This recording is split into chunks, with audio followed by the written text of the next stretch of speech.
Ladies and gentlemen, please rise and remove your hats as the United States Army 2nd Battalion, 354th Artillery, 95th Division Color Guard presents our nation's colors. And please remain standing as Texas Motor Speedway track chaplain Father Jay Atwood offers today's invocation. Eternal God, Heavenly Father, we give you thanks for a beautiful day. We give you thanks for this country and the men and women who defend the freedoms we celebrate every day. We give you thanks for the motorsport industry and for all who make it possible, the promoters, the media, the drivers, the teams, their sponsors. Today as we go to racing, we ask for your safety and protection. Allow the competitors to do the best of their ability. Keep them safe and remind us all that what we do is to your honor and glory. Through Jesus Christ our Lord. Amen. Now, ladies and gentlemen, please welcome 2004 Olympic medalist Carly Patterson as she performs our national anthem.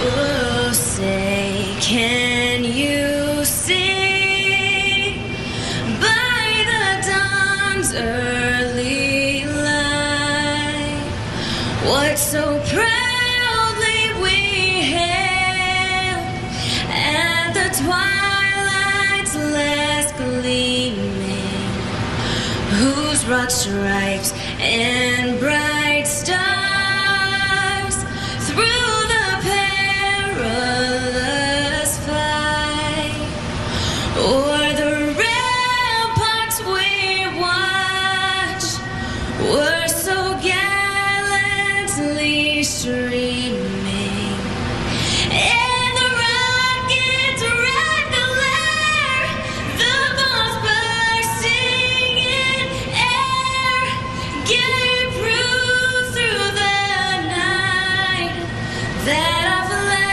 was still there.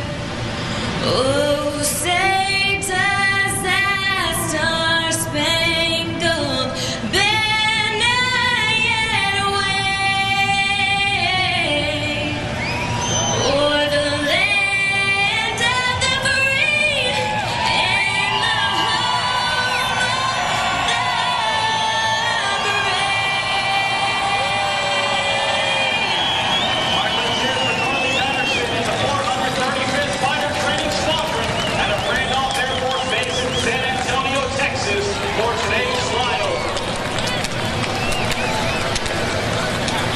And so we get ready for 300 miles on the very fast Texas Motor Speedway. The command to start engines and the green flag are coming up from Fort Worth in just a minute.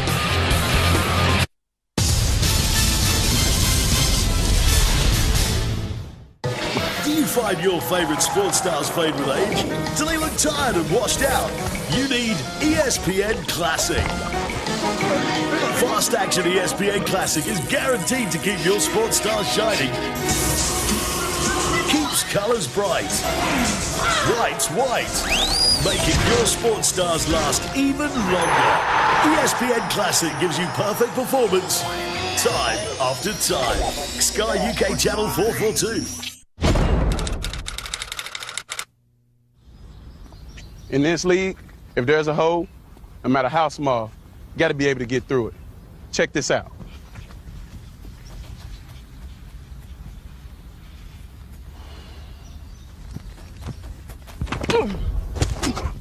Yeah! In your league, you better pick me. Your move.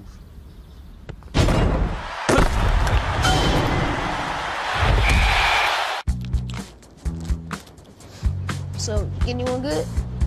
Yeah, I got Ellis, Penny, and K-Mac, 3-time Architect of the Year. Who'd you get? There are over 380,000 NCAA student athletes. Check it out. The J. Campbell rookie card. No way! That guy dominates in the lab. Yeah. And just about all of them will be going pro in something other than sports. I didn't know he minored in French. For Wilson NFL and GST footballs and much more, visit NASN.com, your home for North American sports merchandise.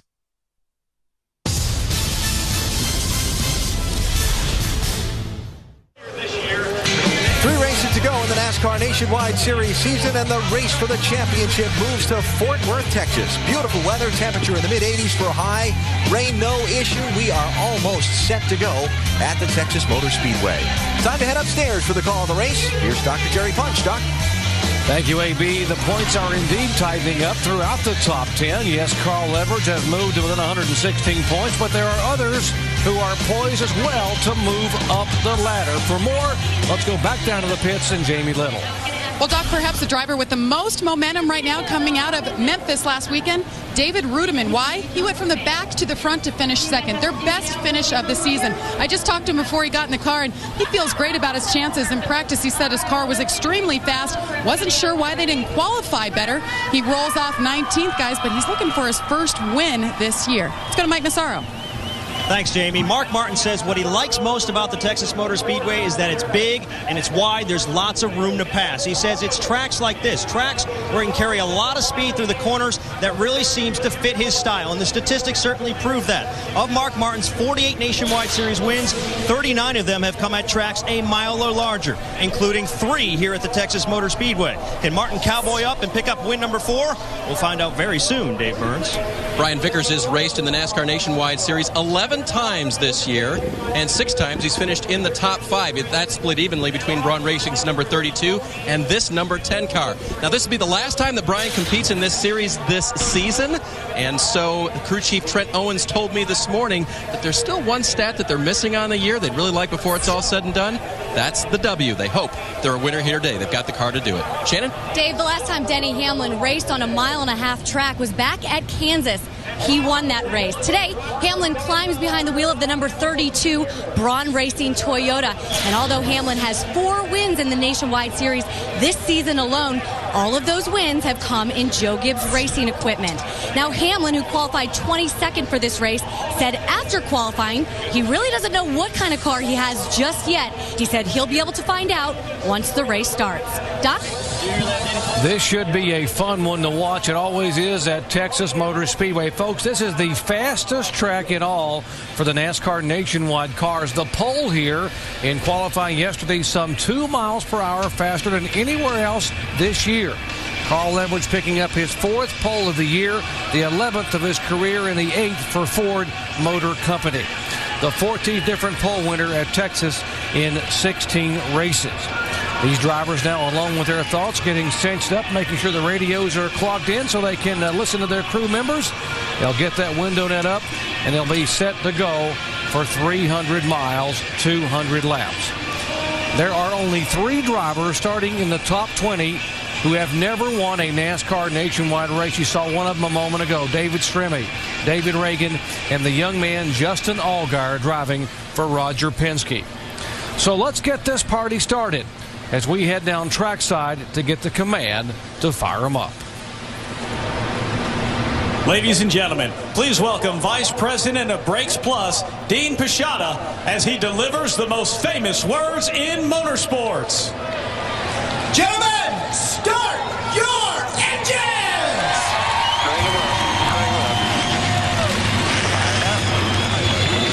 Fired up. Fired up.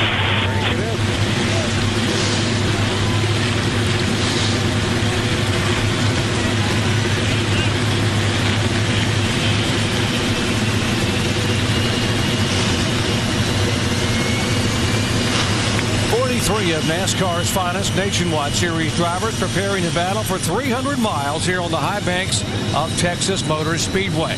When we return, we'll visit with a young man from Michigan who's having a sensational sophomore season in this series. Brad Keselowski has won twice on short tracks. When we return, we'll get his thoughts on a possible first ever Super Speedway win here today.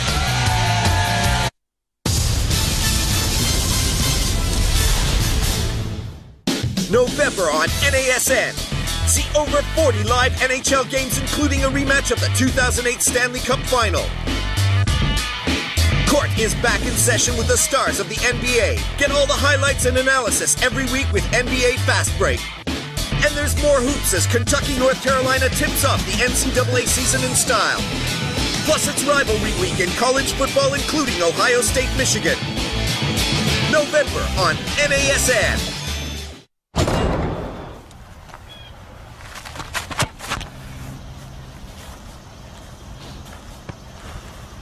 Life is about balance. When you achieve balance, the impossible becomes possible.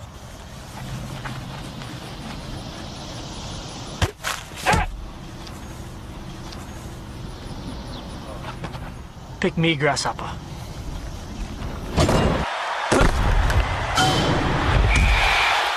So, EJ, we've designed you a signature shoe worthy of a 3-time All-American with mad smarts and sick leadership skills. Ta-da! There are over 380,000 NCAA student athletes. Yeah, you got your GPA embossed, right? There. I love it. And just about all of them will be going pro in something other than sports. Can I get it in a loafer for casual Fridays? Yes. Yes. Commitment creates champions. Dedication, perseverance, and teamwork are hallmarks of those who achieve. The NCAA is proud to say thank you to our corporate champions and partners who recognize the important role of athletics and education. By supporting them, you help us create America's champions for tomorrow.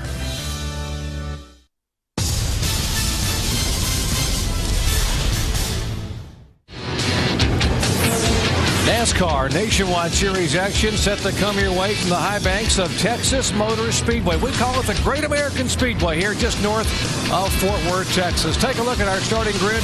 Carl Edwards picking up his 4th pole of the year. He'll be flanked by 4-time Texas winner Kevin Harvick and Bobby Hamilton Jr., his best qualifying effort of the year. Watch for Bobby Jr. to be a factor. He starts 3rd today. Now, while you watch and see where your favorite driver is starting, let's visit with our in-race reporter, the driver of the U.S. Navy Chevrolet, Brad Keselowski, who starts 14th. Brad, Dale Jarrett, ESPN. You have a copy? 10-4, I got you. Hey, Brad, we've seen you have a sensational season in only your 2nd year in this series. We've watched you win on the shorter tracks. My question to you is, are you and your race team ready to win on a 1.5-mile track against these Cup guys today? Heck yeah, man. We're working real hard to beat these guys. We've got a great team here with the U.S. Navy Chevrolet, and pit stops keep getting better. We keep working real hard on that. But you got to put together a whole weekend to do it. So hopefully we can get this U.S. Navy Chevrolet in front of them and get by them and get a win here in Texas. Okay, Brad, our second question comes from our ESPN mailbag, and one of your fans, Riley in Atlanta, Georgia, would like to know, what is the most challenging part of running double duty this weekend? Well, the most challenging part for me is it's my first time doing it. So, I feel like I'm capable of driving each car. It's just mentally going back and forth that makes it difficult. So, the more I do it, the better I'll get at it for sure. And if you look at drivers like Mark Martin, who've done it, for 15 years or so, they continue to get better and better because of how they do that. So I think there's still a lot you can learn. Even though the 2 cars are different, you learn a lot about the track and all that stuff. So hopefully that'll transfer over here today and we'll get a victory. All right, Brad, thanks for talking with us today. Have a great race. Now, Andy's going to talk with your crew chief, Tony Uri Sr. Hey, Pops, Andy Petrie up here. Have you got us? Yes, sir. Loud and clear. Hey, Pops, how much do you think this racetrack is going to change today, and how much are you going to plan on adjusting this 88 car? Well, we got a little bit of adjustment built in it. We tried a little different stuff today. Our car has been getting looser as the day went for the last 3 or 4 mile-and-a-half racetrack. So we're trying a little different setup today. We're going to test a little bit here in Homestead. Phoenix, I think championship's probably kind of out of our reach unless those guys have a real bad problem. So we're testing here a little bit. Going to test a little Phoenix next week and Homestead, and we're going to get ready to try to run for that championship next year. So we'll just have to see how it goes today. But hopefully the cars stay tight all day. We've been having a problem with loose issues as the day goes. Sounds like you're on the right track. We've seen that up here also, Tony. But sounds like it's just a 2-horse race here to the end, you think, with these top 2 in the points? Yeah, I think we kind of blew it there on the short tracks there. ORP and Richmond, them guys, places we had a problem. So we kind of blew it there. Had a rotor butt problem in California, so kind of got out of reach. But, we ain't giving up. We're still racing. Those guys can have problems just like we did. But we're going to get ready for next year while we're doing it. Okay, Tony, thanks a lot for talking to us. Good luck. Thank you, Andy. Let's take a closer look at this championship battle between Boyer and Edwards over the last 6 races. And, folks, Carl Edwards on the move. He's won twice, finished in the top 5 all 6 races. and he cut 80 points off that lead just last week in Memphis, and now the difference is just a total of 116 points. Hello, everyone. I'm Jerry Punch, along with Dale Jarrett and Andy Petrie, and welcome to Texas Motor Speedway. Guys, if you look at those numbers, it appears that Clint Boyer is just trying not to lose this title, not to make a mistake, and just hold on. But could that strategy backfire? Well, the problem with trying to protect a point lead is to take you off your game just a little bit. You take a little bit off and you start trying to protect. You don't do the things you know how to do well. Let's go out there and race, try to race for wins. All that's kind of a rhythm. So I don't think that you can do that, and I really believe that they've just been outperformed this year. Yeah, I don't think that he's really trying to protect anything. I just think that, they haven't been the dominant car all year long. They've got themselves in a position to win this championship. That doesn't mean they haven't been really, really good for most of the year, but what they've been trying to do here recently is just make good days out of it, and they haven't been able to do that, so it's closed that points lead up. Carl has gained a little bit, but 80 points of it came last week. Can Carl Edwards overtake him these final 3 races and win the title? Well, I think so, and I said that the 60 car had outperformed the 2 car this year. Really, I meant this last part of the season. I think that's the key.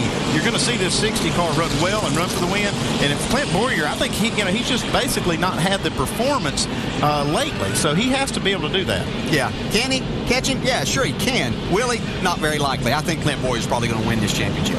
Well, based on our expert opinions and some exit polls from the garage area, we are projecting that this championship is not over. In fact, after today, it may still be too close to call. This should be fun to watch. Now, we're going to go over the wall here and watch the action on pit road during pit stops with Michael Olson, the rear tire changer for Kenny Wallace's number 28 team. Watch these guys from the U.S. Border Patrol sponsored team get it done here in the pits. Also take you inside the action around this 1.5-mile racetrack with onboard cameras. 8 different onboard cameras, including one inside our points leader's car, Clint Boyer. And, of course, Kevin Harvick, who has won 4 times, including the last 3 in a row here in the fall. Our race analysis, it is a 300-mile race, 200 laps on the 24-degree banks here. There's the pit window.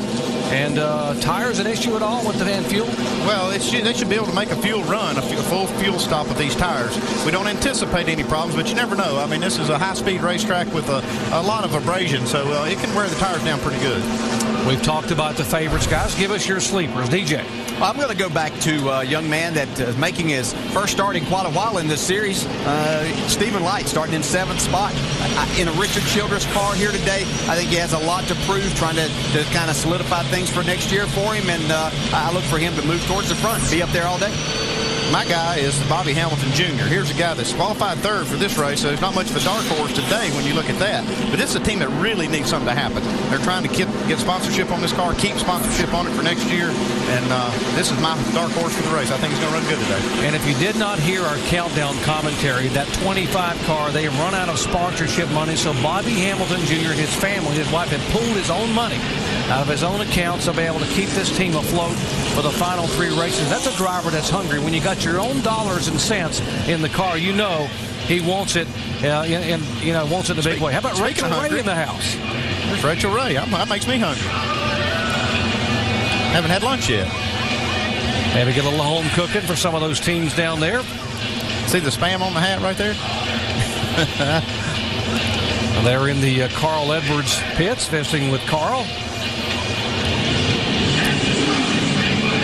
Getting set for 300 miles, 200 laps. You got sidetracked thinking about Rachel Ray. They're getting some lunch, huh? He's a good cook. Gonna see if Carl Edwards can hold on. Kevin Harvick was so good in practice yesterday. Kyle Busch back there in the 18 car. Wanted here in the spring. David Stremme. It's almost unbelievable that as good as Stremme has been in this series, as well as he has run over the years, he has never won a NASCAR Nationwide Series race. Pace car pulls away. Edwards, Harvick, Ford, Chevrolet on the front row as they come down to take the green flag here in Texas.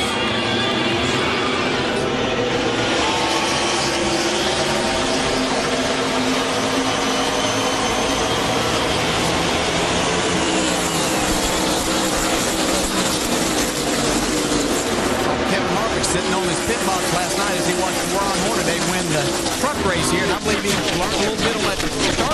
from Ron. You know how good he is on the restart. Now the start there, he's got a great jump. Pressure's on Kevin to get a win in this car. This is his own team that he is still yet to get a win in. And his other guys are doing good, but look at this Smith behind. 3 wide off of turn 4 into the trioval. Now they will double up here in some single file to the top 11 positions. Still mixing it up back here. It's a 7 car of Michael Wallace in behind the 00 of Josh Wise. Yeah, that's the great thing about this racetrack. It doesn't take long before you can go racing wherever you want to here. Our in-race reporter, Brad Keselowski, on the high side, trying to make a move. There's a 99 behind him. That is David Ruderman, and our points leader, Clint Boyer, in the 2 car. Yeah, I look for Clint Boyer to be coming forward, too. I think he's heard about all of this talk that he wants to hear about he's trying to lose this championship, or is Carl going to catch him? I think he wants to put an end to those talks today. Not that he can clinch or anything, but he can certainly, if he can have a good day, he can quiet everyone down as we move to our final 2 races after this at Phoenix and Homestead. Let's get more from Mike. Well, Doc, if you don't think losing 80 points at Memphis got Clint Boyer and the 2 teams' attention, you're completely wrong. Dan Daringhoff, crew chief, told me this morning that was a wake-up call. As I walked to their transporter, they had a bulletin board. On the bulletin board, it said 2 words, Big Trophy, reminding them of the big picture. Daringhoff says it's affected their mindset. He says they're no longer really strictly looking for wins. They need to be much more cautious now in these final 3 races as they look for that championship. They've been cautious with the setup, and Boyer, they've coached him to not take too many chances and be smart this afternoon. Mike, it had to be embarrassing to finish 3 laps down in 16th spot at Memphis when you know you're a pretty darn good short track driver. You don't ever want to finish 3 laps down in a race, and especially when you're a Richard Childress team. They're used to a lot better than that, and they just had a bad day last week. He's got a pretty good car right now, but he's got a lot of cars in front of him. Yeah, I'm not sure about those words of being, they told Clint to be careful here and not take too many chances. You still have to drive the race car, and you have to put a setup under there that he can race with. And it's just like you were saying in the opening there. You have to be really, really careful or you'll dial yourself right out of a race, and then you are in trouble. See, Justin Allgaier gets into the wall a little bit with his 12 car. Clint Boyer making a move underneath the 29 as well. His teammate, Scott Wimmer. There's a 12 car up high, Allgaier. He's the new Arcade. Whoa, contact with a 32. That's Denny Hamlin, and he hangs on. Here's Kevin Harvick up front. Let's check in his pits, Dave. And Doc, DJ talked about the pressure to win a 4th time here in a row. What about his crew chief, Ernie Cope? They've been rotating guys throughout the season. Ernie will take this team through the final events of this year. But after Ernie this morning, you realize that Kevin's won the last 3 fall events here, don't you? And he goes, yeah, Kevin came right up to me. He put the pressure on me. He said, we got to win again. You got to love that crowd, crew chief. That's right. Man likes winning. Got the driver and the car owner there talking like that. You got to feel pretty good about your chances. And remember, Kevin Harvick has not won a race since this race a year ago. He's been shut out through 2008. I'll lift these guys for a minute, but they're still racing hard for these positions. Clint Boyer is still back in the 13th spot in this battle. Really get down into the corner, carrying a lot of speed into the corner. I believe he might pay the price coming out of the corner. You can see the Jamie Murray right above him there, able to carry a little more speed down the straightaway. Got Jason Leffler, David Reagan here trying to sort this position out. Yeah, these are 10th, 11th, 12th, and 13th. The 6th car being shown in 10th spot. See how that momentum works on the top side with Jamie McMurray now just going completely by Clint Boyer. Clint drives his car down in the corner really hard on the bottom. 35 car Daniel Quinn Jr., former Rookie of the Year, has gone in the garage area. And a moment ago, the 52 car Donnie Neuenberger came on the pit road and was too fast entering and got a speeding penalty. See Jason Leffler get loose right there in the 38 car. Wiggle a little bit, and that's going to allow David Reagan to get by him now. Here comes Clint Boyer trying to fill that spot. There's nothing wrong. We were talking about how far Clint's getting down in the corner. There's nothing wrong with that. That's you set your car up to the way that you're going to drive it. You can see now he's trying to make that pass on Jason Leffler. If you get down there, man, it's really hard to carry that momentum out of the corner to go with that run the guys up top can get. We watched the 2 car. You talk about momentum here and the difference between what these guys normally drive in their Cup car, McMurray in the 17, and what happened. Contact. Definite contact there. And these guys are talking about how much momentum you got to have. Well, the fender been in on the right front there on the 17. That's been pretty good there. It's actually torn away, isn't it? It looked like it actually, pulled the sheet metal away. You're going to see here when they get together that the 38 had just a little bit more momentum, and it actually rips that seam of the fender above the tire. Yeah, that's where the nose and that front piece is pieced together. Then you got a little bit loose there.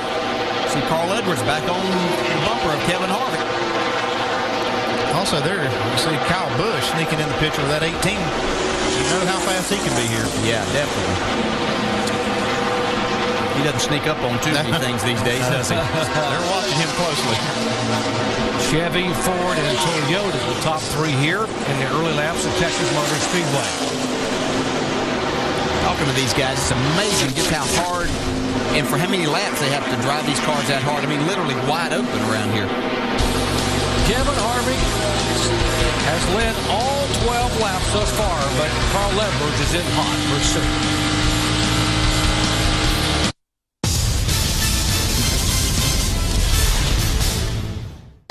Do you find your favorite sports stars fade with age? Do they look tired and washed out? You need ESPN Classic. Fast action ESPN Classic is guaranteed to keep your sports stars shining. Keeps colors bright. White's white. Making your sports stars last even longer. ESPN Classic gives you perfect performance time after time. Sky UK Channel 442. I'll trade you a Red Sox home jersey and a Rangers t-shirt for that Pirates jacket. No way. I want that Cardinals hoodie and that Braves away uniform and an item to be named later. You drive a hard bargain. Majestic Athletic, the official uniform supplier for all 30 Major League Baseball teams. Available now all over Europe at NASN.com.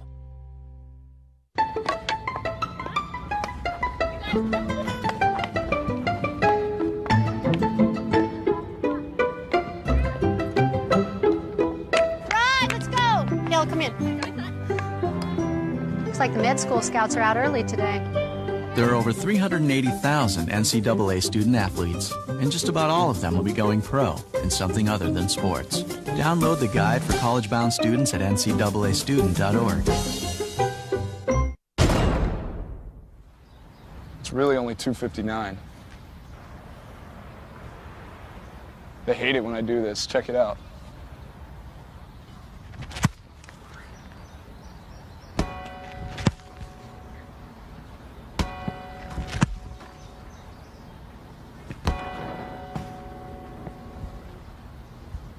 It's time to pick me. It's your move.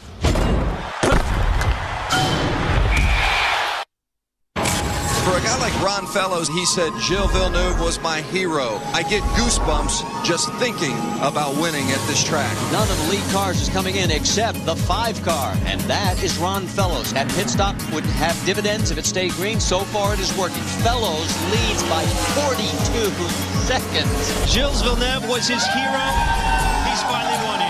This is incredible. I'm going to lose it.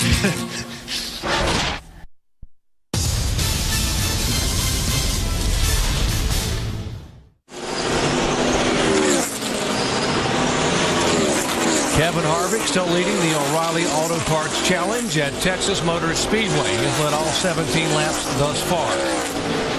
New second place car, Kyle Busch, has moved around the 60 of Carl Edwards to take that spot away. Here's how it happened a moment ago. Yeah, we heard Rusty Wallace talking in the countdown show about how that's a good place to make a pass on the outsides coming out of turn 4 and taking that momentum down the front straightaway. Kyle Busch did that. There have also been some close calls here in the early laps. Watch the 88 car. It's a little bit of nudge from Denny Hamlin and threads the needle back up in line. I don't think he had any choice but to go up in there, but that's good. There was a nice job. Yeah, good thing it was. Here's Brad Keselowski, who is third in the point standings. 173 points back of Carl Edwards in second spot. Brad, we mentioned doing double duty, making his NASCAR Sprint Cup debut here this weekend. 5-car veteran Mark Martin, a 3-time winner here, has had his hands full the last couple laps on the racetrack. He can drive a loose race car, but he's got one right here, I think. Let's see how this thing's wiggling. Joey Logano right in front of him. That's loose. Oh, yeah. That's loose. It really flattens out of these corners. The transition from coming out of turn 2 and 4, and all of a sudden you're just on flat straightaway. And if you're any looseness at all right there, it's really magnified when you hit that straightaway. The 61 car, Brandon Witt, had gone to the garage area a few moments ago and is now pulled back out on the racetrack. We might mention that Kevin LePage has gone to the garage area in the 73 car, as has the 90 of Johnny Chapman.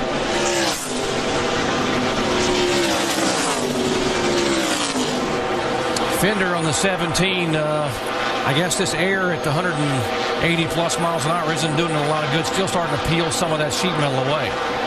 I'm amazed, actually, he's able to run as fast as he is and not have a tire rub or anything else, but seems to be hanging in there. They can work on this once they get to pit road.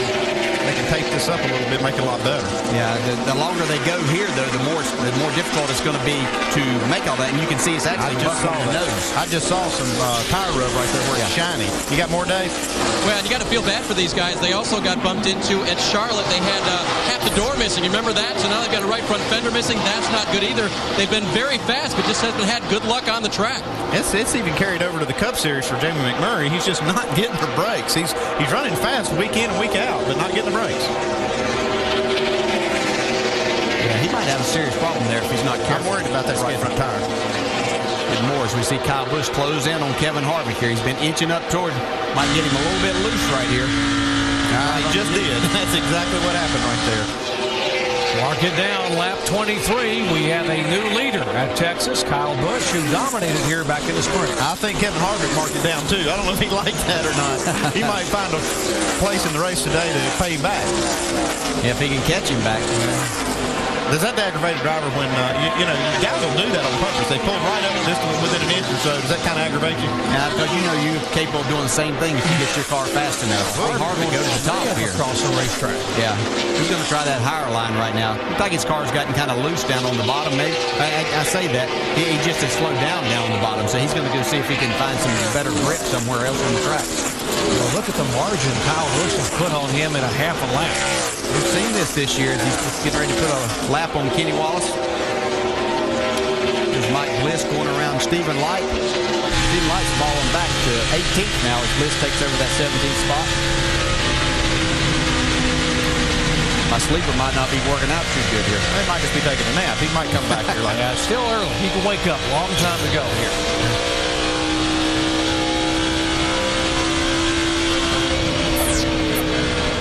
Here's the 10 car. We heard at the top of the show, this will be the final race in the NASCAR Nationwide Series here this year for Brian Vickers. Dave. And I can tell you, he is not sleeping. In fact, he's very cognizant of what he was doing to the race car early in that run. Listen to his radio. Car's not too bad. It's a little loose all the way through. I'm really using up that right rear. I'm trying to bang on the pace a little bit and take care of it. Make sure we get a good read on the first stop. And you got to remember, these cars do not run telemetry, guys. And so the only information they get from the car itself, other than the feedback from the driver, is to look at those race tires sometimes. So Vicker trying to back off so he doesn't abuse the right rear, and they can get a decent look at it. That's right, Dave. But especially right now, they haven't been able to look at the tires because they're still in the car, obviously. So that's the only information they have is whatever the driver is telling them. That way they can prepare for this stop and get ready to make an adjustment. They won't be able to look at these tires till after that stop, and then maybe they can make a different adjustment later on. 28 laps in here at Texas Motor Speedway, NASCAR Nationwide Series action. Kyle Busch now has led the last 5 laps.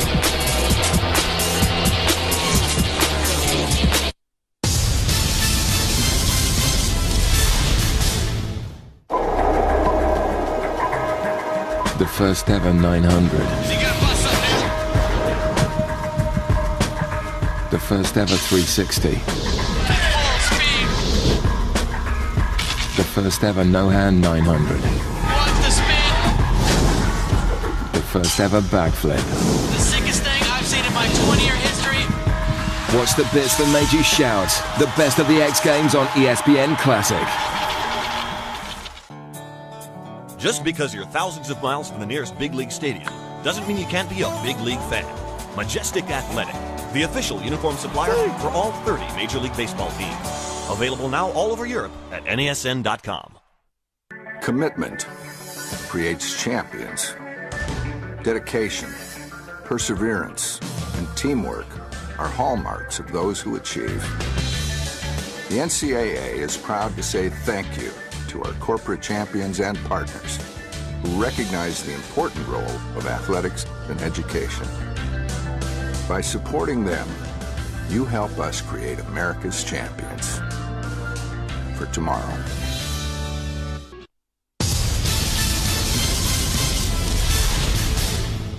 Kyle Busch is our second leader of the day.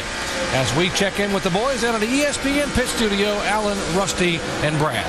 All right, Doc, of course, Kyle Busch led more than half the race here back in April. Strong so far. All right, looks good again. And that top side of the racetrack we talked so much about, Brad, is coming in again. I mean, they got that momentum. And you know what? That's one thing I like about this racetrack. They can run the bottom, the middle, the top. And it's just a real racing speedway. Boy, Kyle Busch, he's using every inch of his track today to get those passes. Yeah, he is. It's very impressive how he took the lead from Kevin Harvick. I mean, he got by him and then just kind of checked out. He's pulled away. You see that race car is hunting that clean air. He is gone. But as you look back in the lineup, Bobby Hamilton Jr., he is stuck there in fourth position. He is maintaining speed. I think he can have a great finish today. Why don't we check out how some of those front runners are faring, what they're saying to their pit crews. We go up to speed with Nationwide Insurance and start in the leaders pit. Mike? Alan, just because Jason Ratcliffe, the former crew chief of this 18 car, is not at the racetrack and has been serving a suspension since late summer, don't think he's not making an impact. He's back at the shop preparing the car, and this weekend, well, he was in communication with interim crew chief Joe Weidman. During practice, they felt like they got off base quite a bit. Weidman made a phone call to Ratcliffe. Ratcliffe gave some suggestions. They made those adjustments. The car has responded very positively, and they're out front, Dave. When Kevin Harvick got passed for the lead by Kyle Busch, you might have noticed he immediately shot to the top of the racetrack. That wasn't uncalculated. He asked his spotter, anybody else back there? And when he knew that the track was clear, he went up to try that high line. It's not been his preferred line throughout this run, but you can see he still tends to go up there and check and see if the grip level and the speed of his race car is something he can use to his advantage later on. Shannon? Dave, right now, Carl Edwards is saying that the car is just a little bit snug through the turns and a little bit loose off. He told his crew chief, Drew Blickensurfer, we don't need major changes, maybe just a little something when we come down pit road. But I did speak with Drew Blickensurfer today. He told me that they know they have to make up 39 points, 40 points each race if they want to beat Clint Boyer in this championship point. He said if we can do that today in the race, it's a dogfight. Mike? Shannon, a solid top three qualifying effort was just what Bobby Hamilton Jr. and this 25 team needed. They are on the bubble. They were almost out of business after last week in Memphis. Bobby Hamilton Jr. instead dipped into his own checkbook, wrote a check for $380,000 just to keep this team alive for the final three races. So far, it's paying off. They've run inside the top five most of the afternoon and is very happy with the race car, although he's battling for that position right now with Mark Martin. Martin to the inside, he may take the spot. You know, I spoke with his crew chief earlier this week, and he said the biggest benefit of having Mark Martin is his ability to diagnose what's going on with the race car. In fact, they were real loose in practice yesterday, and they got together, Mark Martin actually making the setup changes, giving Cam Schrader the advice on what to do. They made those adjustments, changing the crossweight, changing the track bar, and the car is much, much better, just a little bit tight. Clint Boyer battling for the championship. He lost 80 points a week ago, but that's not really what's weighing on his mind. What's weighing on his mind is that he has not been to victory lane since this spring. He said this weekend he needs to get another win and feels terrible because he feels like he, quote, gave two away. Referencing Bristol and Richmond earlier this year, he feels like he needs to make it up to the team and get back to victory lane, Shannon. Joey Logano just dropped out of the top five. I spoke with Logano before the race started today. He said it's been a very tough weekend, especially on the Cup side. Qualified 43rd for that race. He said for some reason we just can't get the Cup stop. That's why it's so nice to come over here to the Nationwide side and run so well. But he did just drop out of the top five. The car is just a little bit loose for Logano right now. Now, David Strutney, currently running right behind him, is looking just to survive this race. He says with the hot conditions, the track is so slick, we just need to get a good finish here today and survive the Texas race. Now right behind him is David Reagan. This is a young man who has come on strong at the end of the season. Right now, David Reagan is saying that the car is a little bit loose. Expect an air pressure adjustment on the next pit stop.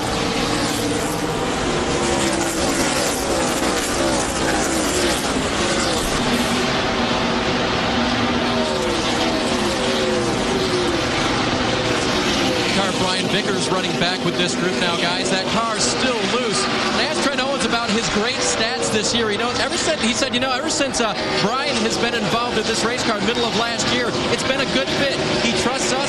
He trusts the race cars. Plus, we put him at some of his best tracks, which are these intermediate style high bank tracks. Vickers waiting for that first pit stop to help a loose race car. Jamie? And Scott Wimmer behind him working his way up. He says he's real loose in the center, and they're telling him, his spotter's telling him to run high. That may work better. Now, I talked to Scott Wimmer before he got in the car, and he said, I'm really looking for a ride next year, and definitely wants to be in Cup. And he said, but with what's happening in the economy, he said, I was working with a sponsor last week. We were talking, things were looking good for next year, and then boom, the stock market went down, and they said, nope, we're going to wait a little while. So Scott Wimmer's last races with this team, looking for a ride in 2009.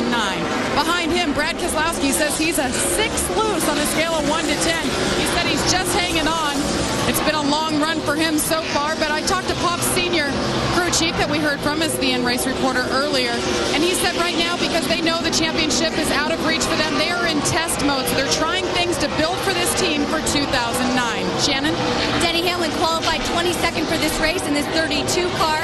Hamlin told me before he climbed in the car that he did not know what to expect from this racetrack. He said with the slick conditions, it was going to be crazy the first couple laps, and of course, he's already had some contact on the track twice today. Denny Hamlin just trying to hold on to that 32 right now. Alan? All right, Shannon, thanks. Here are your top 13 as we check in our nationwide up to speed. Kevin Harvick led the first 22 laps. Now Kyle Busch has been out in front since the NASCAR Nationwide Series at Texas.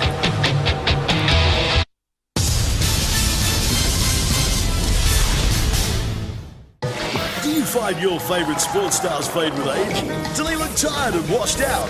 You need ESPN Classic. Fast Action ESPN Classic is guaranteed to keep your sports stars shining. Keeps colors bright.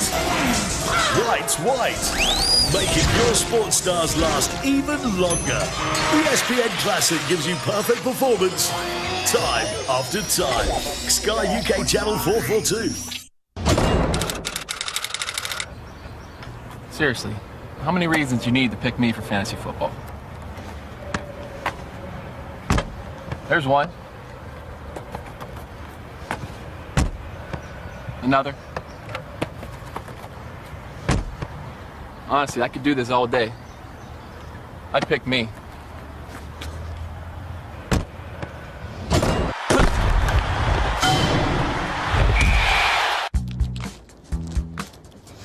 So, anyone good? Yeah, I got Ellis, Penny, and K-Mac, 3-time Architect of the Year. Who'd you get? There are over 380,000 NCAA student athletes. Check it out. The Jay Campbell rookie card. No way! That guy dominates in the lab. Yeah. And just about all of them will be going pro in something other than sports. I didn't know he minored in French. Yes, it's a glove. It's a baseball glove. For Wilson gloves and much, much more, visit NASN.com, your home for North American sports merchandise. One thing to be really careful with now, going into turn 1. And Jeff Gordon has spun around with 2 laps to go. Unbelievable. Turn 1 again in the leader. Feeling the pressure from Tony Stewart. Tony Stewart, winner of the Nextel Cup at Watkins Glen. We just had to keep the pressure on Jeff and hope he made a mistake, and that's what happened.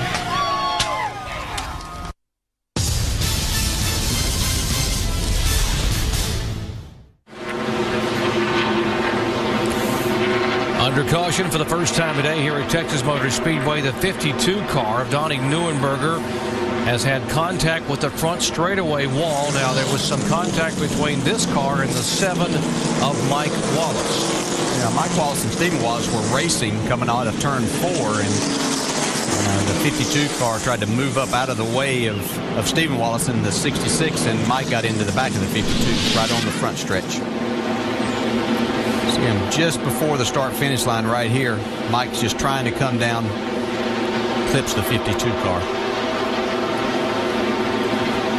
New car for Jimmy Means in that organization, so a tough one here. Our Castrol GTX triple pits as the leaders are on pit road. Mike. And we begin with Kyle Busch. He's very happy with his race car, not calling for any changes, just 4 tires and fuel to the leader's machine. Dave?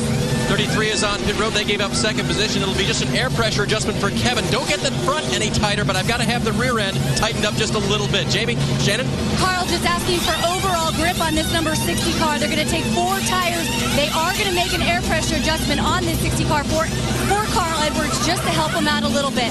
And the 18 wins battle off pit road.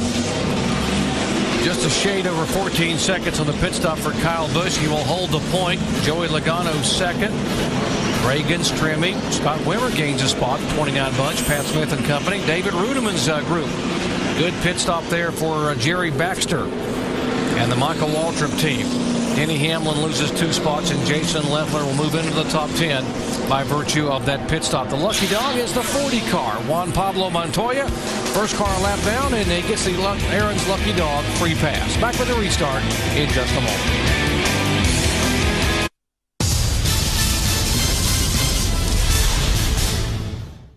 November on NASN. See over 40 live NHL games, including a rematch of the 2008 Stanley Cup Final. Court is back in session with the stars of the NBA. Get all the highlights and analysis every week with NBA Fast Break. And there's more hoops as Kentucky, North Carolina tips off the NCAA season in style. Plus it's rivalry week in college football, including Ohio State, Michigan. November on NASN.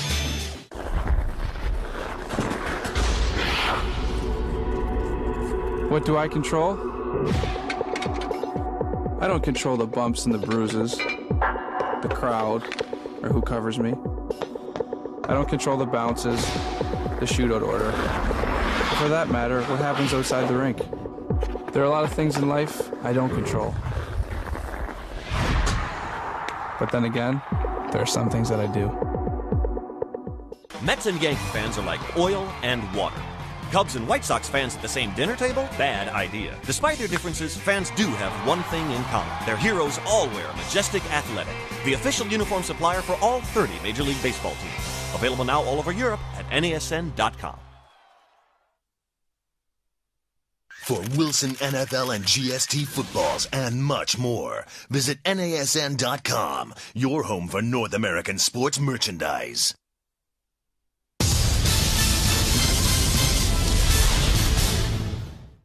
Working on the right front fender there in the 17 car that had been damaged in contact early on, trying to get that patch made. They've done a pretty good job here. Just trying to do a couple last-minute things, getting back out there, but nice job getting it fixed. Pretty good prepare. Yeah, he's going to have to hustle, though. They're coming to the green. He's just getting off of pit road, so he's going to quite a bit behind. I mentioned the 99 came back on the pit road, some damage on David Rudemann's car. The 24 car had an uncontrolled tire. He had to go to the tail end of the longest line, Eric McClure. Kyle Busch will lead him down for the restart. It is Kyle Busch, Edwards, Logano, and Boyer, by the way. Clint Boyer came in 5th and gained a spot on pit road and will restart in 4th position. Remember, he started the race all the way back in 21st spot.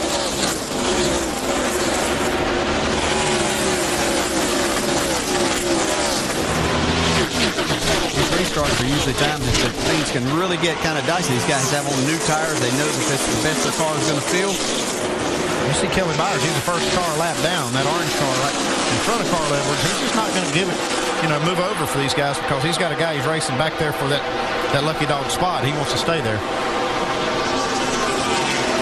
Let's update the 10 car of Brian Vickers. Dave. Yeah, Doc, here's a top 10 car that didn't make the restart. He's now 2 laps down, and just behind pit road, they're trying to replace the rear axle. Broke one. They brought it in. They're going to get back out there, but his chances of winning today, Brian Vickers, don't look good. Yeah, that can happen on those when you start to leave the pits. You can either break the the rear end gear itself, or you can snap that axle if you time it just perfectly. And that's timing perfectly is a bad thing sometimes. As you drop the jack and the driver hits the gas, then it can snap that axle. Got one right here, DJ. Remember earlier this year, Kevin Harvick, he had the same problem. When you load the car up, you drop the hammer on it, meaning the gas right here. That's where it sheared it earlier this year. Might have been a little tool mark right here, DJ. And if you leave a little tool mark, just shine that thing out just a little bit. That's where it's going to break right there. Just shears right off, Tim, and certainly that's Clint Boyer. I'm sure probably the 10 car of Brian Vickers trying to be able to have a good run here in his final nationwide start of 2008. Kyle Busch having a good run, so is Carl Edwards. By the way, Joey Logano and Clint Boyer back in 3rd and 4th. These are the guys, these cars are involved in the Owners' Championship. Right now, the 20 car has a 44-point lead. Joe Gibbs Racing, the 20, over the 2 car of Richard Childress Racing for the Owners' Championship. Looks like both of these cars are extremely good today. Joey Logano is, and I like the way he kind of goes about it. You know, he doesn't try to be too flashy at the very beginning. He gets settled in and starts making headway. Gets better and better as the race goes on. Shannon? Logano looking right now to climb back into that top 5 right now, looking at the scoring pylon. He was about a 5 loose before that last pit stop. The guys went to work on that number 20 car. 4 tires. They made a wedge adjustment and an air pressure adjustment for Joey Logano just to try to get some grip for that 20. Joey qualified here for the NASCAR Sprint Cup race. He was the final car to make it in on time and speed. And I got to believe getting in a Cup race and having extra laps on a racetrack got to help you a little bit in terms of just familiarity with the racetrack. Yeah, there's no doubt that the weekend's been good for him, even though we've heard him say that he struggled on the Cup side and would like to get that a little bit better. That time on this racetrack has to be better for him and get the experience out here today. So he'll look back on this next year as he's running this the Sprint Cup Series full time and realize that this was a very valuable weekend to his career. There's a 33 car, Kevin Harvick, and as you said, Andy, that 47 car of Kelly Byers, he's not a pushover. He wants to hang as close as he can and get that lucky dog as being the first car laps out. Yeah, he's not just laying over for him. He's giving him plenty of room, though. You can see there he gives it to Kevin Harvick. And as long as he can make good lap times and maintain some separation to, it looks like right now it's the 27 car of Jason Keller, he'll stay in that lucky dog spot. David Reagan was 6th in the 6th car, Martin 7th. Here is the 8th place car, David Strimmy, a 64 car, Rusty Wallace Incorporated. We talked about how much he appreciates the opportunity he's gotten to run here in the NASCAR Nationwide Series. Sort of rejuvenated his career. This opportunity is what got him a chance to get back in Cup next year with a full-time ride with Roger Penske. No doubt, he's got a good race car here today. He's been in the top 10 all day long. Comes David Rudman down the bottom of the racetrack. As you mentioned, David came back in to work on his car late on that last caution flag. Jamie? Yeah, David Rudiman, DJ, he came in and he actually got the damage on pit road after exiting his pit box. It was right front damage, and because it was so early in the race, they said we have to come back in. They did make the changes, but he started 19th, worked his way up to 11th, and then on that restart, he restarted 20th. He's already working his way back up to 15th, so I think that was a good call by the team's part. I think you're exactly right, Jay. You don't want to take any chances as you see him trying to pass Jason Leffler here for that 14th spot. So a good call on the pit crew there to come back in. A lot of racing yet to do here. We might want to update Brian Vickers. They have decided to call it a race because of the broken axle. It was going to take them so long to fix it, they decided just to have him get out of the car and say, we're done. Dave. And guys, Brian just getting out of the car right now, and looks like the crew made the repair, but not worth it at this point to keep going? No, I mean, listen, there's no quitters on this team, I can assure you that. You know, I really want to thank Dollar General for all the support. We've got a great race car. We've got a fast race car. Unfortunately, we broke apart. We kind of beat ourselves. It's been our trend. We got to fix that before next season. I know we will. But, you know, we're in the 10 car this week. We're not running for points. We're already 7 laps down. And it's a great race car. We've run really, really good with this race car. So I'd really hate to go out there not running for points, making laps in 35th and tear it up, blow a tire, or something go wrong. I think that'd look pretty stupid. So I think we made the collective decision, just go ahead and park it and get ready for next season. And next season for you, kind of not the way you wanted to end your 2008. It was going pretty well. No, it really was. You know, it's definitely not how we wanted it. Not for Toyota, Dollar General, for myself, for anybody at Braun Racing. Really proud of these guys. They put some great race cars on the racetrack. Like this one, for instance. This is a great car. It's a fast car. That's why we don't want to take a chance on tearing it up. Unfortunately, we you know, whether it's bad luck or not, we just beat ourselves a little bit, broke a rear axle, took us out of the race, and that's pretty much the end of 2008 for us. But we'll be back next year. Remember, guys, the plan next year is to have Dollar General with Bernie Lamar and Vickers driving 17 races between them. Tough way to end the year for Brian Vickers. Kyle Busch now has led 42 laps here today. That means combined he has now led 4,000 laps in NASCAR's major competition in 2008. Wow.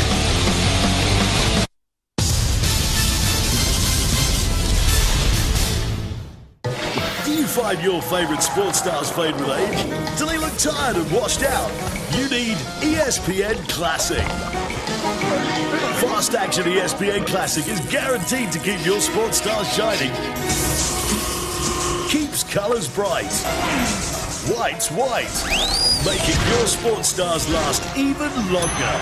ESPN Classic gives you perfect performance time after time. Sky UK Channel 442. In this line of work, you need strength as well as instincts. Put it right here. Gotcha. Check this out. Ready? Go! That's why you picked me. Your move. So, EJ, we've designed you a signature shoe worthy of a 3-time All-American with mad smarts and sick leadership skills. Ta-da! There are over 380,000 NCAA student athletes. Yeah, you got your GPA embossed, right? There. I love it. And just about all of them will be going pro in something other than sports. Can I get it in a loafer for casual Fridays? Yes. Yes.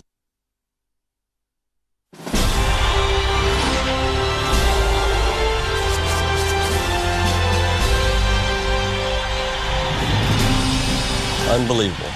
We won that race. It was... Bobby Labonte is the bridesmaid no more at the Indianapolis Motor Speedway. I could see myself in victory lane shots. And I'm like, stand on top of the car, just screaming and hollering type of deal. I'm like, yeah, I usually don't do that in front of people like that, you know. So obviously, it really, the emotions came out to win that race.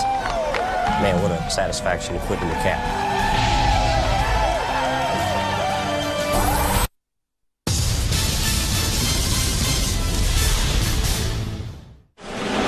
Kyle Busch continues to lead the NASCAR Nationwide Series race from Texas Motor Speedway. We rejoin you from our ESPN pit studio, watching Kyle with a 2.5-second lead over Carl Edwards. Now Clint Boyer has moved in to third position. Let's take a look at our Holiday Inn Express race summary while we show you some of those numbers. We talked about Carl and Clint on NASCAR Countdown, Rusty and Brad, and what they had to do today. So far, they're both doing it. Well, right now, Boyer's not letting Edwards get away from him. He's haunting him right there. His car's running fast. He's running good right now. Had a solid run so far. And Brad, in my eyes, Boyer's doing exactly what he's got to do right now. Not let Edwards get away and not make any mistakes. Yeah, both of these guys are doing exactly what they have to do to give themselves an opportunity. It just happens to be that Clint Boyer has a better than Carl Edwards in his sight. Carl needs to try to continue to push the pace. If he can get up and win this race, it still looks like Clint's going to be right there waiting on him. So it's going to be tough to get away from Clint Boyer. You're a guy that's raced for these championships before, Rusty. How good a feeling for Clint when he made that last pass and saw that 60 car right in front of him. Oh, that's a great feeling. I mean, the other good feeling for Boyer was to start this race, Alan, and know that, hey, this car's handling good. I got what I need to run up front and maybe win this race, and so it's a real comfortable feel. The bad thing would have been if Edwards just checks out and Boyer's got a ill-handling car. That's not the case right now, though. Something to think about. Only one caution in this race so far. Each of the last two Nationwide Series races here in Texas have only had 4 cautions apiece. Doc, we're on another speed run today. Typical Texas race, guys. Lots of speed. Everything's bigger in Texas here. Big purses, big excitement, and that big leads by the 18 car, like we saw here in April when Kyle Busch 26 laps en route to his victory. By the way, if he could win this race today, we're talking about the 18 of Kyle Busch, he would tie Sam Ard for the most wins in a single season, the legendary short track driver. And we send along our best wishes and hello to Sam, who is struggling back at home.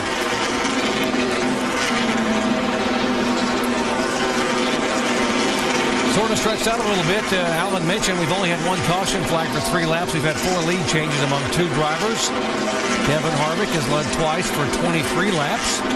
Kyle Busch has led twice now for 52 laps. And by the way, going to break, I mentioned that Kyle Busch had now led over 4,000 laps for the season. That is combined in laps led in the NASCAR Nationwide Series, the NASCAR Sprint Cup, and the NASCAR Craftsman Truck Series. He led 87 laps last night here in the truck race and finished second to Ron Hornaday. I've seen a whole lot of cars from the windshield. He has to look in the mirror to see all the competition. Mike? Andy, Doc, guys in the booth, you talk about all the amazing stats that Kyle Busch has racked up in 2008, and you got to wonder if it's more than just his driving abilities. In fact, I think it is. In fact, his crew chief, Joe Weidman, told me today that with the suspensions this Joe Gibbs Racing operation has incurred over the last couple of months, Kyle has really stepped up. He's become what they say, quote, a silent crew chief. And if you listen into his radio this afternoon, you could understand why. He's really diagnosing this race car, breaking it down in the corner. He's even suggested to Weidman what they should do the next time down pit road. He wants to be snugged up a little bit. He's already recommended an air pressure adjustment and a track bar adjustment, all from that seat. So he's more than just a driver, guys. He's a pretty good driver, though. He gets a lot out of this thing. He knows what he wants, and he's telling the guys how to get there. And when he gets what he wants, it's pretty dangerous. Yeah, and I think everybody at Joe Gibbs Racing was really pleasantly surprised to find that out about Kyle Busch, as we see the battle heating up for second here between the 2 guys that are battling for the points. Also, the Clint Boyer is running Carl Edwards down. We'll try to make that pass and let Carl know who's in charge of this championship battle. Yeah, the season is winding down, and we talked to Clint Boyer about his confidence and about what could happen here these final 3 events. I think we're, pretty confident. We just can't stub our toe. We can't make mistakes. Can't let our guard down. We got to keep doing the things we're doing. We're back to beating the 60. Over the last couple months, he's beat us, but really didn't. We didn't push the envelope to beat him. And last couple times we've stretched our points lead out with Kansas and again at Charlotte. So we just got to keep doing that. As long as we beat the 60, we're going to win this thing. See Clint here trying to see Carl slip just a little bit. Clint really got a nice run there, but Clint's tried to take a little bit of a different route around here as Carl Edwards pulls over and lets him go. Now it looks like Carl's still fighting a loose situation on that car. Shannon? Carl Edwards right now is saying that the car is pretty loose. Despite that air pressure adjustment, his crew chief just came over the radio and said, don't worry, we've got a long race. He's obviously aware that that was the 2 that just passed him. Clint Boyer running for the championship. Carl Edwards said this past week that he felt he had the advantage because he was coming from behind. So I guess that's how Clint Boyer felt coming into today's race, huh, guys? Absolutely, and got to just say, you got to do the best you can and be able to hold on. And there is Jack Roush, who is the winningest car owner at this racetrack. Jack has 12 victories here in combined races between the NASCAR Sprint Cup, the NASCAR Truck Series, and obviously here in the NASCAR Nationwide Series. A couple of Wallaces here getting it on. That is Stephen Wallace, the 66, son of Rusty, and that's his uncle Mike, who's trying to move in to take the 17th spot away. Mike's going to get the better of him here. Not so fast. Here's old Steven roaring back on the high side. Yeah, Mike's probably thinking you could give your uncle a break right here. Just let it go. We don't need to battle side by side. He is able to take that spot away. Respect your elders kind of deal. I think Rusty's taught him better than that. Not when it comes to the racetrack. You don't give anybody anything. No. Back up front, Kyle Busch, a 9-time winner in 2008. Won here back in the spring in dominant fashion and has now taken his Joe Gibbs Racing Toyota to the front here for the last 60 laps. Could he tie Sam Ard with his 10th winner today? We're still about 120 laps away.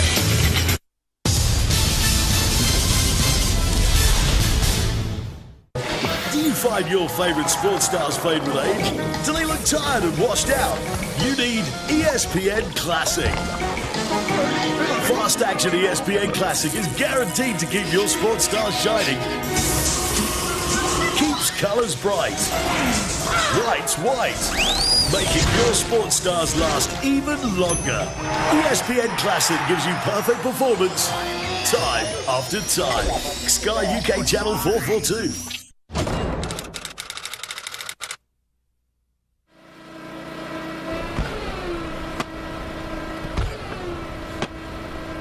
Last year, they didn't know what I was capable of. Ball. This year, they still don't. Pick me.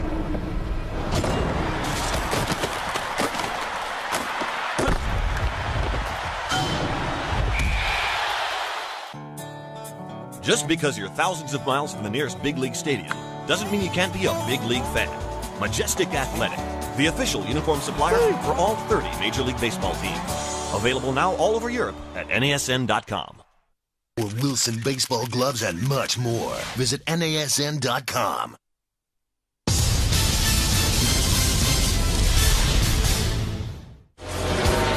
Kyle Busch is doing what he did here in the spring, trying to hold on and win the O'Reilly Auto Parts Challenge. Here is the 5 car, Mark Martin, and the 6 car, David Reagan, as they battle for 6th position. Mark's going to win that battle right now. We expected to see him up at the front just a little bit more in this race, but Kyle Busch is just setting a torrid pace. He's working on it. This 5 team, they looked like they were a little loose the first run. Made an adjustment, obviously, probably on this pit stop that's made the car better. He's going the right direction now. Mike? Well, guys, as you know, and every American out there knows, the economy is not the greatest right now, and it's affecting all of us, including these race teams, even the big ones like Junior Motorsports.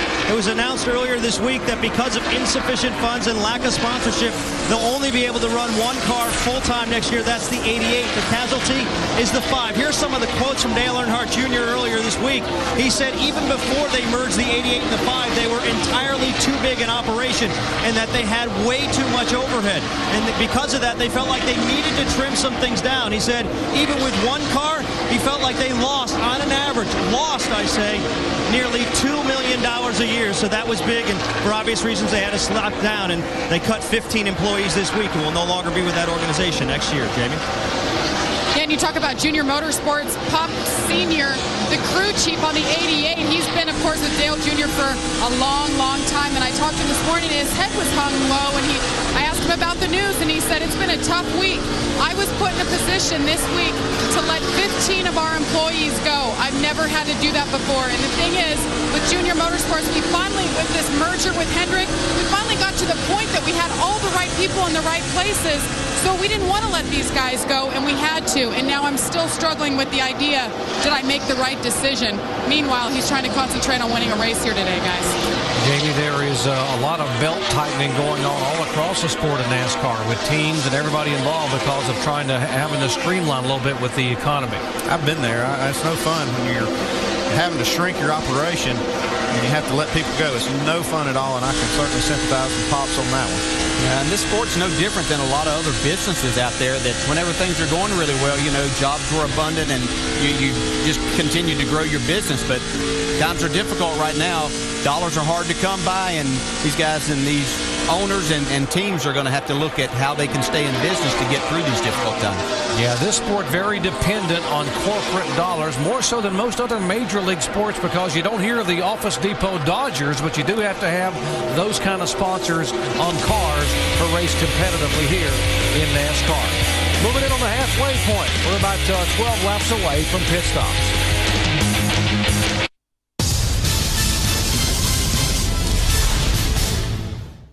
November on NASN.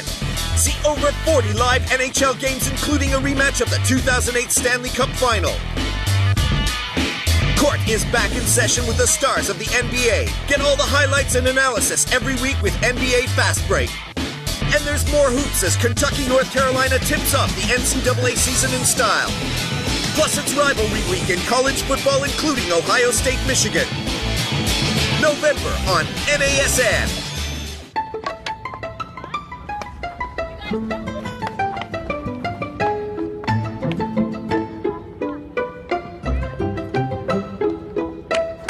go. Hill, come in. Looks like the med school scouts are out early today. There are over 380,000 NCAA student athletes, and just about all of them will be going pro in something other than sports. Download the guide for college-bound students at ncaastudent.org.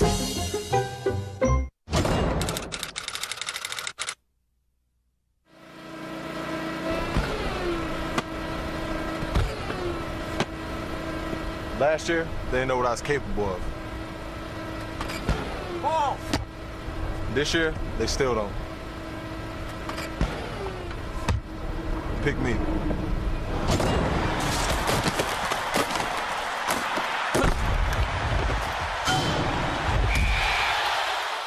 Commitment creates champions.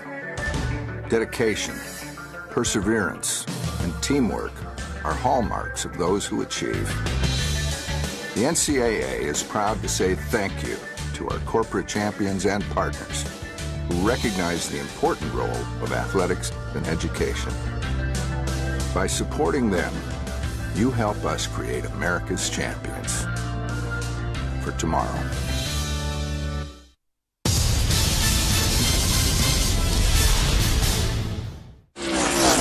Exactly halfway home here at Texas Motor Speedway. 100 of 200 laps in the books here for the NASCAR Nationwide Series. Kyle Busch, our leader.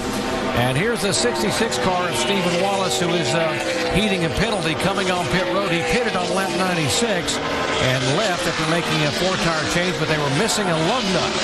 So he had to come back in this time, and this will cost him even more time now under the green. He was trying a short-stop strategy here where he could come in and get tires just a little bit earlier than some of the other guys and maybe gain a little track position after the round of pit stops. That right there will foil that strategy. It was sort of light on grip, too, and Harold Hawley was making an air pressure adjustment and talking about a track bar to try to help Steven out here. And now that lug nut really cost him.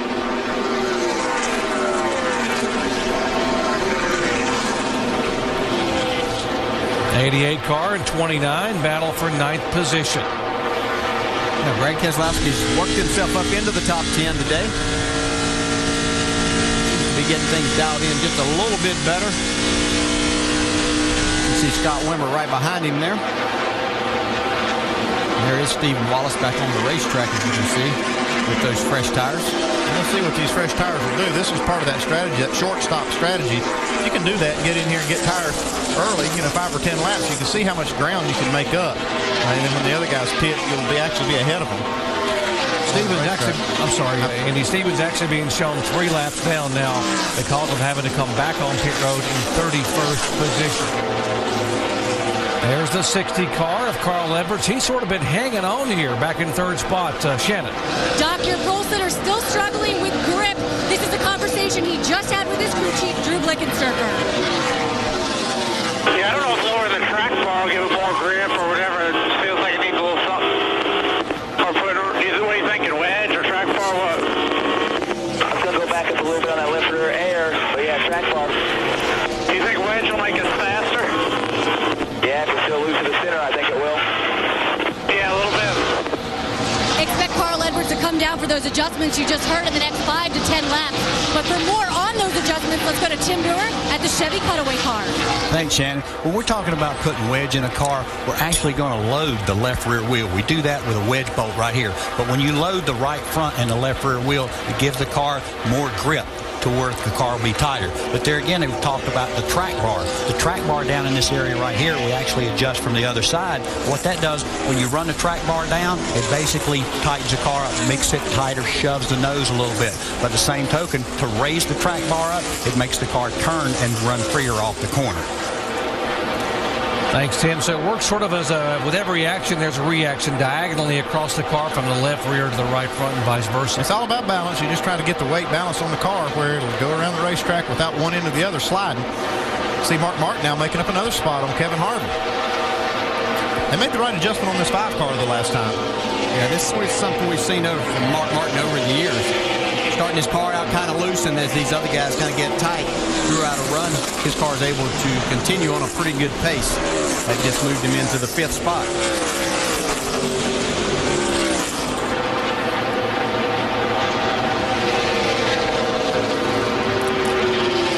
side of your screen is Kyle Busch, our leader. Now, he's still waiting to make his pit stop on the right side. It's Stephen Wallace, who came in to get fresh tires. And, boy, he's the only car running right now as quick as the leader, but with fresher rubber. Yeah, he's actually a little bit faster than Kyle Busch, about a tenth of a second. That's what new tires will do for you.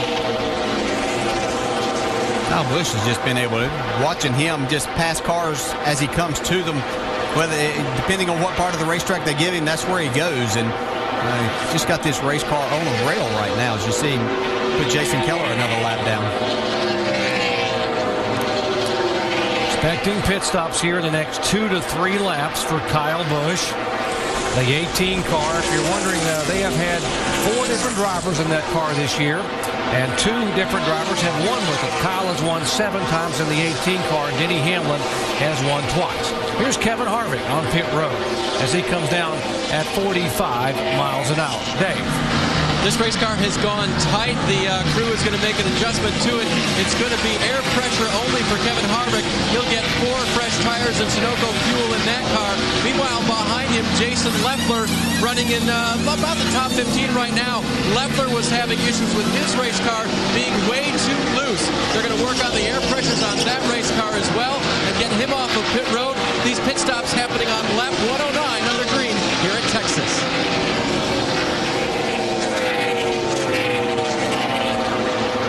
Kyle Busch stays on the racetrack. You see Leffler trying to get up to speed. Really important for these guys to get on and off of pit road as quickly as they possibly can. Obviously, the pit stop makes a big difference too, but especially when a lot of these guys are battling to stay on the lead lap because Kyle Busch is putting so many of them a lap down. They're going to try to get all that they can as they get to pit road and make that entrance without speeding. Kelly Byers in for his pit stop. One of the JTG Doherty cars. Make a major adjustment there. One car slowing on the racetrack. That is the 23 of Robert Richardson. Looks like he's out of fuel. No power. He's over there in turn 1, right on the flat of the racetrack. He may or may not make it back to pit road. At this speed, it doesn't look like he can make it back around. No, not if he's out of power right there. He's not going to make it back. He was running the high side of the racetrack in 3 and 4, and when it ran out of fuel, he couldn't turn left because there's a lot of cars coming. Just keep coasting, but I don't think he'll make it back, Rob.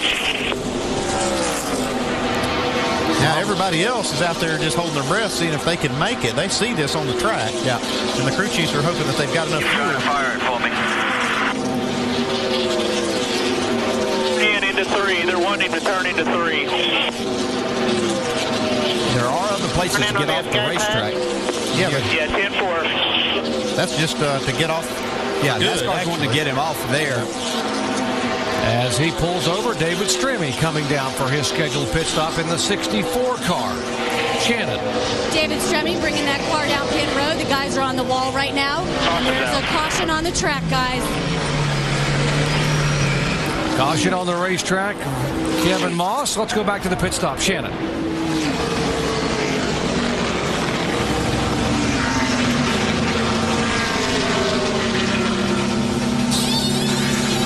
He's going to have a penalty here for pitting out of the box. He was too far over, and they performed the work just like we saw happen with Jeff Burton at Martinsville. I got ran over here. The official's trying to hold Stremme. They're going to hold him 1 lap. And that is a huge mistake here. They're just over by about 4 inches, but even the nose can't be across that line. You see the official try to get their attention. Now they push it back. So when they stop and change right side tire. If you back up before the work starts, they'll let that go. But if you do any work outside of the pit box, it's a 1-lap penalty. He was 11th when he came on the pit road. Now watch the car just slide the nose right across that line. There. You can see the official there tell them they have to go back, but they've already started performing this work. So that automatically right then is a 1-lap penalty. They've been pretty lenient with that. The officials will. If you'll just put the car down and back up, even if you hit a lug nut or 2. Back up. But right now, they've already put the new tires on. It's too late. And we're under caution here. How close are some of these guys are sweating if they can get back here to pit road, right, Andy? They're right on the edge. I mean, they're out of fuel, most of these guys. That's why they were making these green flag stops. It's unfortunate for Kevin Harvick and those others that had made green flag pit stops there. Right now, there are only 12 cars on the lead lap. Marcus Ambrose, the last car on the lead lap. Kyle Busch there in the 18 is the leader. Boyer, Edwards, Logano, Martin, Reagan, Keselowski, Wimmer, Bliss, and Rudeman. That's the top 10. Okay, you see all the officials pointing. That means pit road will be open this time by. That's the signal the officials give the crews to let them know that, because the crews can't really see the light or the flag at the end of pit road. NASCAR is very aware of the situation here too, and everything was clear on pit road, so they were going to get them in here the very first time after the pace car picked them up. Should have to make it one more stop. Here they come. Let's go down and check in our Castrol GTX pit stops. Mike. Kyle Busch a little bit free getting in. He wants to be tightened up a little bit. He's looking for a track bar adjustment, 4 tires and Sunoco race fuel. This caution, though, kind of a bad break for the 2 car. The 2 car of Clint Boyer was hoping to stay out an extra lap to lead that lap, get the bonus points. His car pretty neutral. 4 tires, no changes, Shannon. Heard Carl Edwards saying he just needs some more grip. They're going to make a left side wedge adjustment. You see that wrench in the back window right there. 4 tires and an air pressure adjustment on those 4 tires. A can of Sunoco fuel in the back. Carl Edwards, number 60 car, and he's down and away. Race off of pit road. Edwards will gain a spot to the expense of Boyer. David Reagan up 1. There are the top 10. Everyone else pretty much holding their position. Back with the restart in just a moment.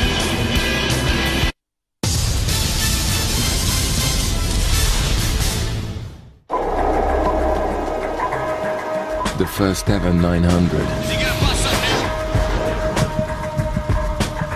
The first ever 360. The first ever no-hand 900.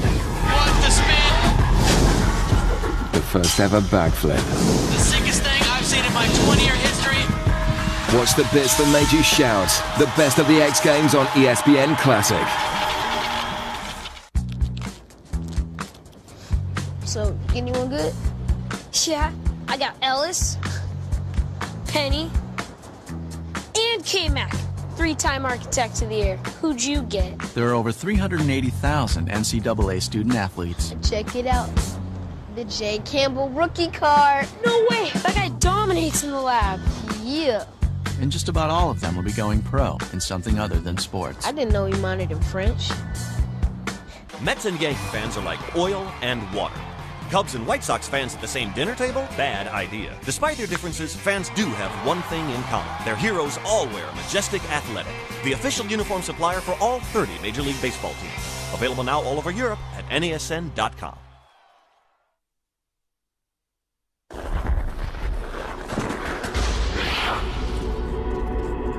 What do I control?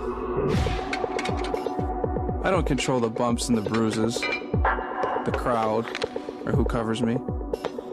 I don't control the bounces, the shootout order, or for that matter, what happens outside the rink. There are a lot of things in life I don't control.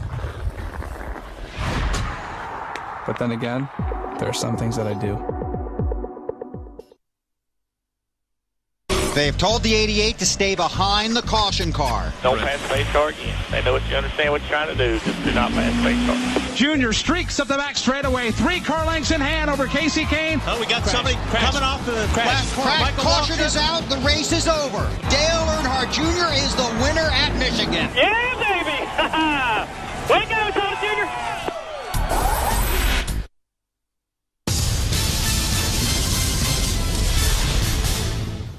And down inside the ESPN pit studio, Alan Vestwick, Rusty Wallace, Brad Doherty, getting ready to go back racing here in just a moment with a little interesting situation on the restart. Oh, I'm telling you what, there is a big problem going on out there right now. Robert Richardson, when he ran out of gas, I couldn't believe how many guys were thinking about staying out, thinking about coming out pit road, and that got everything all screwed up. So now this thing's kind of all tumbled up. We're showing 13 people on the lead lap.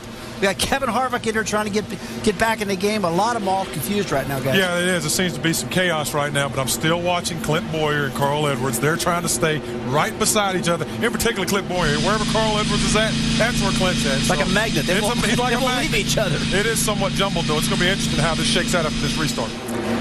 Check out Brad Keselowski's tire problem on his pit stop. Watch those outside tires. They've got to be in the inside half of the box when the car leaves. And if it bounces away, it's going to be a problem. There it goes. Got to control that tire. The official could have called it. That's not his job. Man, he could have grabbed the tire. What do you guys think? I sometimes think there's too many rules. Oh, man. Well, now especially when they apply to us. That's a little rule. You racers made all these rules happen because just accidentally you let that tire roll out in front of your competitor behind you to keep him in his pit box. It's a problem. As you can see the guy, you see the guy running out on pit road, too. It is a dangerous situation. 88 Team Radio a second ago said this. All right, that's twice that tire's got out of control, so what the hell's going on back there? A little longest line, babe. Rolling the tire. All right, you want to stop and top it off or any of that stuff? No, it ain't going to help.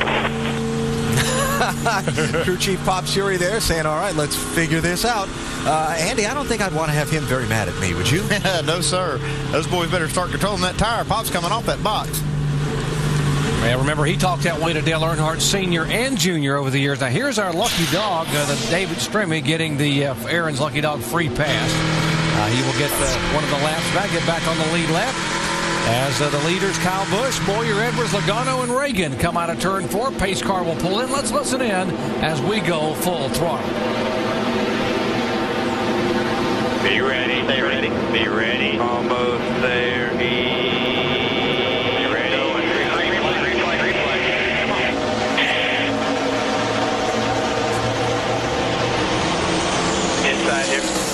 Free wide top, hold your two. Clear. Still all clear. He's coming outside now. Outside, he's got one with him. Got one with him. Hold your line. Stretch it out here. After the 29, clear high. Clear. Corner. Clear. On the 38. Inside. High. Clear high. Clear by 2. Coming up top. Stay with the 5 for now.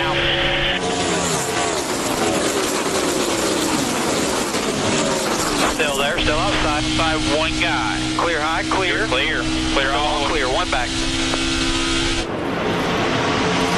Kevin Harvick, the 33 car, on the tail end of the lead lap, trying to stay in front of the 18 of Kyle Busch, our leader. Kyle had reeled him in there, and then suddenly Harvick pulled him back by a couple of car lengths. If he can stay out there just a little bit, the way they're racing back in the pack, he might get that caution he's looking for. It's pretty wild back there. Yeah, he is the 13th car on the lead lap. Of course, 12 of them are behind Kyle Busch. He's right in front of him. It's right back here as you look back through this, down the straightaway there. These guys are getting out of control. 3 wide through the middle of the corner. Comes Rudeman. Oh, Rudeman gets a little loose underneath Stephen Light. 32 behind him is Denny Hamlin. There comes Jason Keller in the 27. Remember, he has Todd Gordon now. It's come over as the crew chief on the Baker curb car.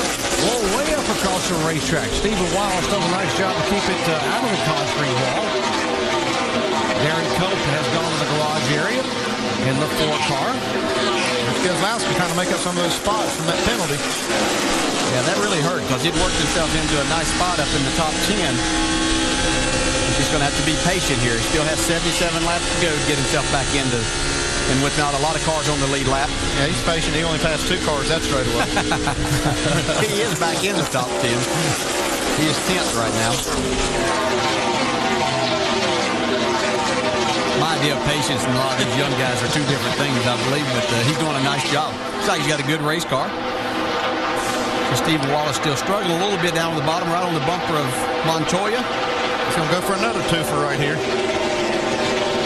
He's getting a nice run up on that high side with these guys. Really carrying a lot of straightaway speed. He might have found something up there just by necessity, having to go up there to pass these cars. This might come into play for him later in the race. Keselowski can see the 1 car right in front of Keller. That's the car that's in 9th position, the Mike Bliss. That's where he's got to get to get another spot.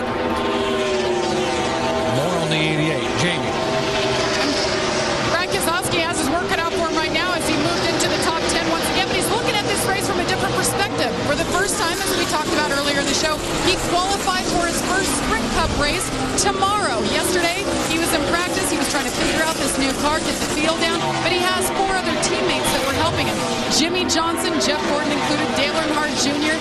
So he worked it out. He's going to be in the race tomorrow, guys, and he's taking it all in, trying to pick up some things he can learn in this race that'll help him tomorrow. Moving in on Mike Bliss to take the 9th spot away.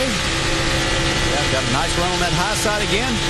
What I want to do is talk to Brad on Monday morning after he's run 800 miles for his first time here. See how he's feeling. Might be Tuesday before he gets back to it, though. He gets out of bed. He's tough. He's young. He'll look back on it and really enjoy it. There's the 21 car, Stephen Light, who was my pick to run up towards the front today, and it's not exactly happening. He will share that car with Jeff Burton in 2009. Richard Childress' own car. How about these guys that just can't get away from each other? Clint Boyer and Carl Edwards.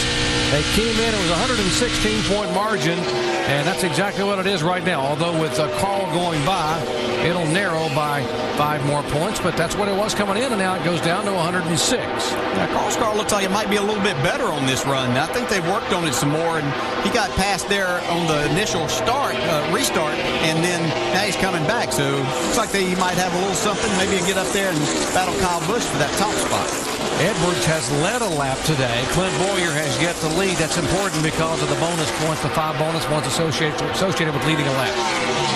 We mentioned Kevin Harvick still in front of Kyle Busch, staying on the lead lap. Dave? And guys, they really felt like they had a car that could stick with the usual suspects, as they called them, at this racetrack. Kyle Busch was one of them, the 60, and also the 5-car Mark Martin. They looked at the average lap times yesterday and felt like Kevin could hang with him today. Now, they made an adjustment on that last stop under green. That's what put them a lap down, but the car is sideways loose now, but a little bit faster than the 18, at least at this point. Maybe he can hang on, get that lap back.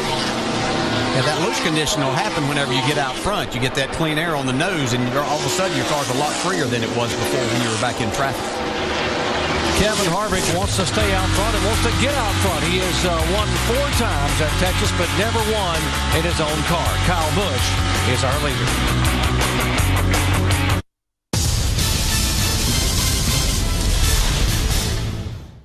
November on NASN. See over 40 live NHL games, including a rematch of the 2008 Stanley Cup Final. Court is back in session with the stars of the NBA. Get all the highlights and analysis every week with NBA Fast Break. And there's more hoops as Kentucky, North Carolina tips off the NCAA season in style. Plus, it's rivalry week in college football, including Ohio State, Michigan. November on NASN. Mets and Yankee fans are like oil and water. Cubs and White Sox fans at the same dinner table? Bad idea. Despite their differences, fans do have one thing in common. Their heroes all wear Majestic Athletic, the official uniform supplier for all 30 Major League Baseball teams. Available now all over Europe at NASN.com.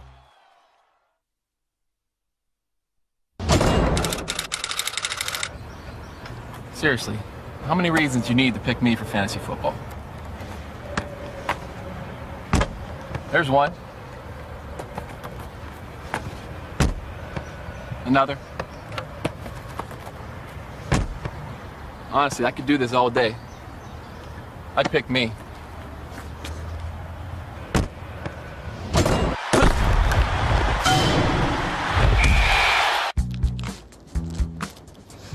So, anyone good? Yeah, I got Ellis, Penny, and K-Mac, 3-time Architect of the Year. Who'd you get? There are over 380,000 NCAA student athletes. Check it out. The Jay Campbell rookie card. No way! That guy dominates in the lab. Yeah. And just about all of them will be going pro in something other than sports. I didn't know he minored in French.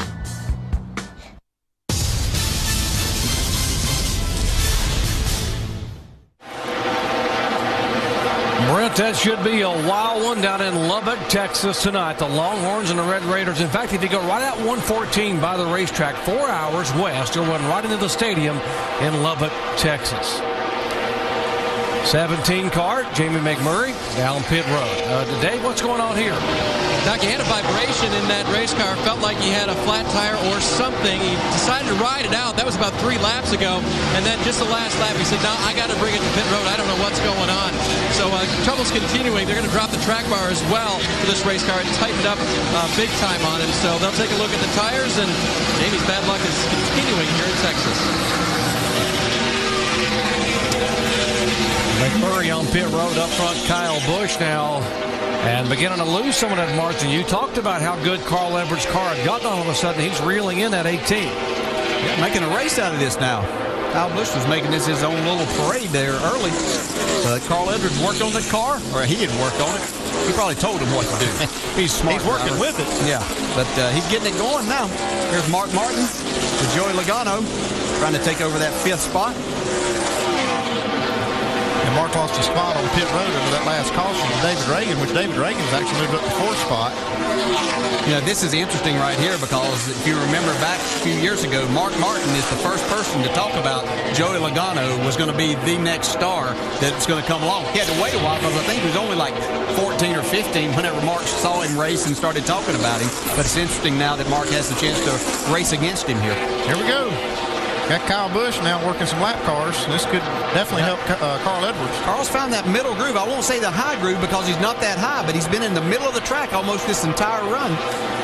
It seemed to be going. He's seen him on the bottom now, but he's been more in the middle of the track than when I've been watching him. Here goes Mark Martin on the bottom of the racetrack also. Taking the 5th spot away from Logano. Well, it's funny, just watching Carl, it was more interesting that he'd been using that middle more than the very top and the very bottom of the racetrack a few laps ago. This was probably 8 or 9 laps ago, and hadn't really seen anybody try that exact strategy up to this point to just use that part. In front of this are the 2 and the 6. Clint Boyer in 3rd spot. David Reagan, you mentioned he had gained a position on pit road. Again, good pit work by Mike Kelly. And that crew, they've gotten him on and off here. I spoke with David Reagan this morning. The Nationwide people had a little golf festival out there in the front straightaway. David's a pretty good athlete. Did a nice job with the golf club, unlike yours truly. But he also does a good job in the Nationwide car, and really excited about the NASCAR Sprint Cup car he's got here on Sunday. Now, Clint's cars we see there, looks like he's fallen off a little bit in this run. Kyle Busch decided he's going to stretch it back out a little bit more with Carl Edwards now. I'm impressed with Kevin Harvick. I thought Kyle Busch was running down, and he almost did there, and Harvick said, ain't happening.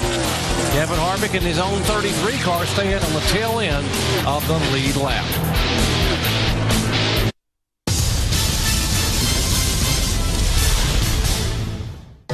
Do you find your favorite sports stars fade with age? Do they look tired and washed out? You need ESPN Classic. Fast Action ESPN Classic is guaranteed to keep your sports stars shining. Keeps colors bright. White's white.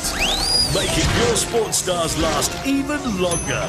ESPN Classic gives you perfect performance time after time. Sky UK Channel 442. In this line of work, you need strength as well as instincts. Put it right here. Gotcha. Check this out. Ready? Go! That's why you picked me. Your move.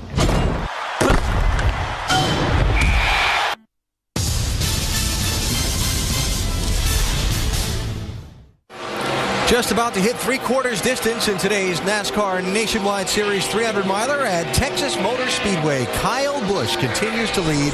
Should he score the victory today, he would equal the great Sam Ard for most wins in a NASCAR Nationwide Series season. You see that Sam did it with 10 victories back in 1983. Kyle with 9 victories so far this season. Kevin Harvick coming up 1 victory short of that record in 2006. Doc mentioned Sam Ard earlier in the telecast. broadcasting that Sam's having some difficulties. The NASCAR Foundation and Motor Racing Outreach are holding an online auction to benefit the Sam Ard Fund. So if you'd like to go to NASCAR.com/foundation and check out some of the items that are there. They've got items donated by Kevin Harvick, Jamie McMurray, Casey Kane, Clint Boyer, Jeff Burton, Tony Stewart, Kyle Petty, Denny Hamlin, and a whole bunch more. And the proceeds certainly worthy of a great NASCAR champion who's having some difficulties suffering from Alzheimer's disease at this point. NASCAR.com/foundation. And we remember Sam Ard today as we watch to see if Kyle Busch can equal Sam's great record. Why don't we go up to speed and check out how some of the front runners are doing with still another pit stop to go. Mike Massaro has the leader's pit. Mike, cruise control so far there. Oh, wait a minute, Michael. Caution for debris, turn 1. I mentioned one more pit stop to go. Trust Brad, here it comes. There it goes. I'm telling you. So let's see. They'll be good to go to the finish on fuel from here. But some of these guys need some adjustments to keep up with that 18. Yeah, there's a lot of haves and have-nots. Kyle Busch has got it nailed right now. But Carl Edwards was actually catching just a little bit every now and then that last run. So, and Boyer, he's not letting Edwards get away. So it's still it's going to be a shootout. It really is. With some fresh tires, some adjustments, Brad. Hey, this is the last shot they get. I don't know, Rusty. I just don't know anybody can catch Kyle Busch. He has been so fast. And I saw what you saw on the lap times. Every other lap, he would drop off, speed a little bit, and Carl would come up and register a faster lap. I think Kyle's just cruising. That hot rod is so fast out front, I think it's Katie Barnum doing it. You know how they always say, don't go away, you never know what can happen, right? This is true. The most laps led in a NASCAR Nationwide Series race here in Texas is 147. Kyle Busch did that in April of 2004.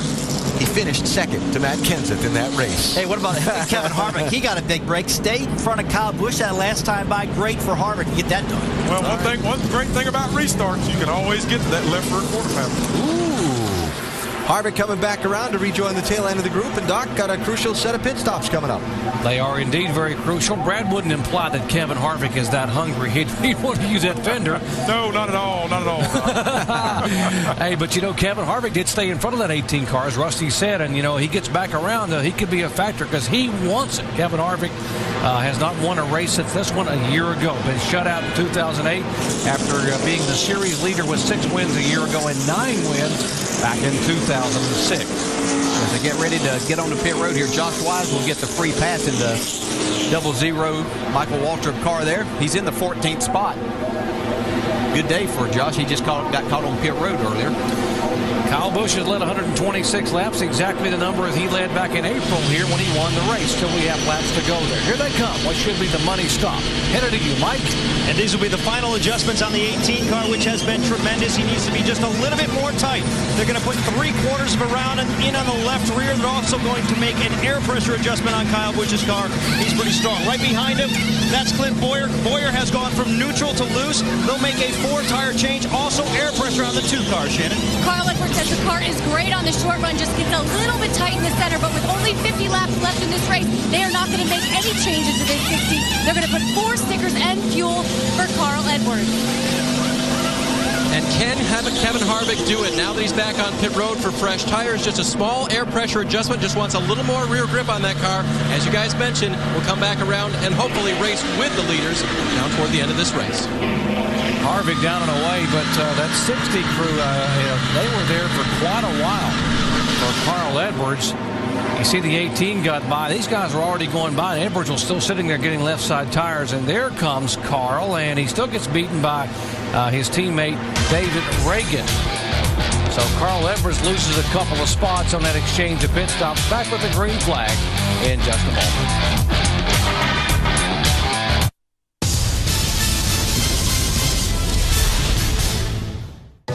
You find your favorite sports stars fade with age? Do they look tired and washed out? You need ESPN Classic. Fast action ESPN Classic is guaranteed to keep your sports stars shining. Keeps colors bright. White's white. Making your sports stars last even longer. ESPN Classic gives you perfect performance time after time. Sky UK Channel 442.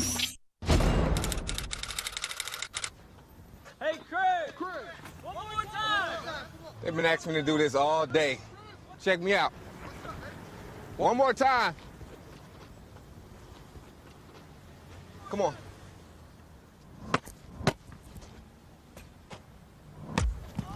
That's 3 reasons to pick me. Your move.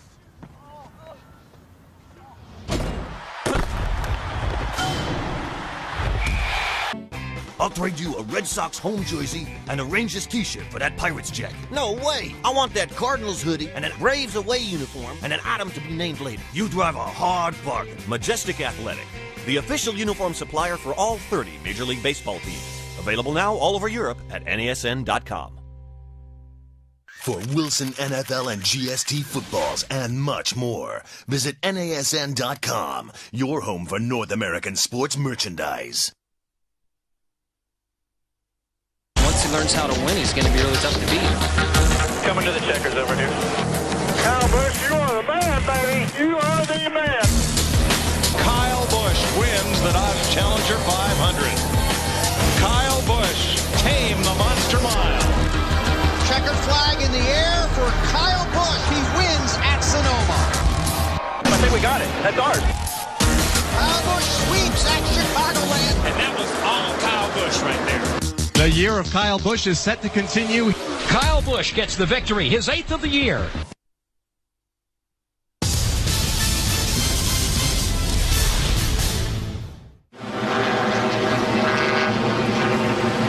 Less than 50 laps to go here in the O'Reilly Auto Parts Challenge at Texas Motor Speedway. We are working caution for the 3rd time today. Came out with debris on the racetrack in turn 1. Carl Edwards, tough pit stop. He lost 2 positions by virtue of a slow stop. They're a little slow on the right side, and they lose just a little time on the left, and it doesn't take much. You see it waiting on the front guy.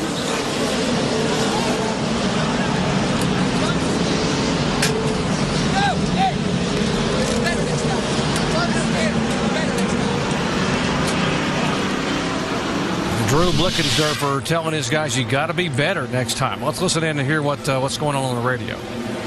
Sorry, shake it off, guys. We might get another one. Shake it off. You guys are best on pit road. I know you can do better than that. It's no big deal. Love hearing that encouragement from the driver. He came in 2nd and out 4th. Lost a spot to Logano and Reagan. NASCAR just called off the restart here. They're going to go one more lap. Well, guys, can Carl get up there? Who can handle this 18 of Kyle Busch? It'll be interesting to see. It's going to be a lot more difficult from the 4th spot than it would have been from 2nd if they could have got him back out there. He's going to have to deal with not only the 2 guys in front of him, they're on the lead lap, but the lap cars. 29 been back on and off pit road in again, Jamie. Doc, you mentioned Scott Wimmer earlier. He had moved all the way up to 7th. Well, he got together with the 24 of Eric McClure. He came down to fix that right side damage. This is the 4th time he's had to pit. Unfortunate turn of events for a car they thought was pretty quick. Trying to patch the right side and get up under the car there. Scott Wimmer, who won at Nashville, Tennessee early in the year. Start closing it up here. Start closing it up. Button it up. Button it up. Button it up. Button it up. Button it up. Let it down, Sam. Let it count. Okay, go ahead and go. Go ahead and go. The reason we didn't go there's a little discussion about who's supposed to be in the 4th spot between Carl Edwards and Clint Boyer. NASCAR was taking a look at that to see exactly who won that race. We initially thought Carl had lost 3 positions on pit road. He had gone from 2nd to 5th. He came back out. He's running 4th right now. NASCAR has their tapes to be able to review who came off when and where as far as being on the racetrack. They'll get it right for lots of reasons, because it's important to get it right. These 2 of the guys, these are the 2 guys trying to determine the championship here in the Nationwide Series. Well, Carl's got that 4th spot as they go green flag. Kyle Busch with a good start. 45 laps to go as they come down and take it. Kyle Busch trying to win both events here at Texas Motor Speedway in 2008 in the NASCAR Nationwide car. Got the 2 Gibbs cars up front, 18 and 20. Kevin Harvick way high. He's got to make something happen. We saw he had a car good enough to be at least go toe-to-toe with the 18 car. But he's got to get by a lot of traffic to get up there and race it. Boxed in there behind Mike Wallace, who is on the lead lap in 10th spot. Harvick is 11th. Now see if Kevin can go underneath the 7th. There's that tap to the left rear quarter panel, maybe, that Brad was talking about.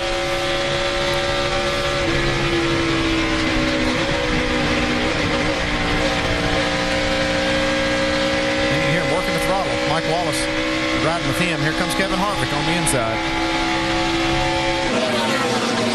Harvick will take the 10th spot. In front of them was Mike Bliss and Brad Keselowski in 9th and 8th. Well, here's some hot racing going on here for this spot. There's Denny Hamlin, Mark Martin. Carl Edwards has been able to get by David Reagan, his teammate.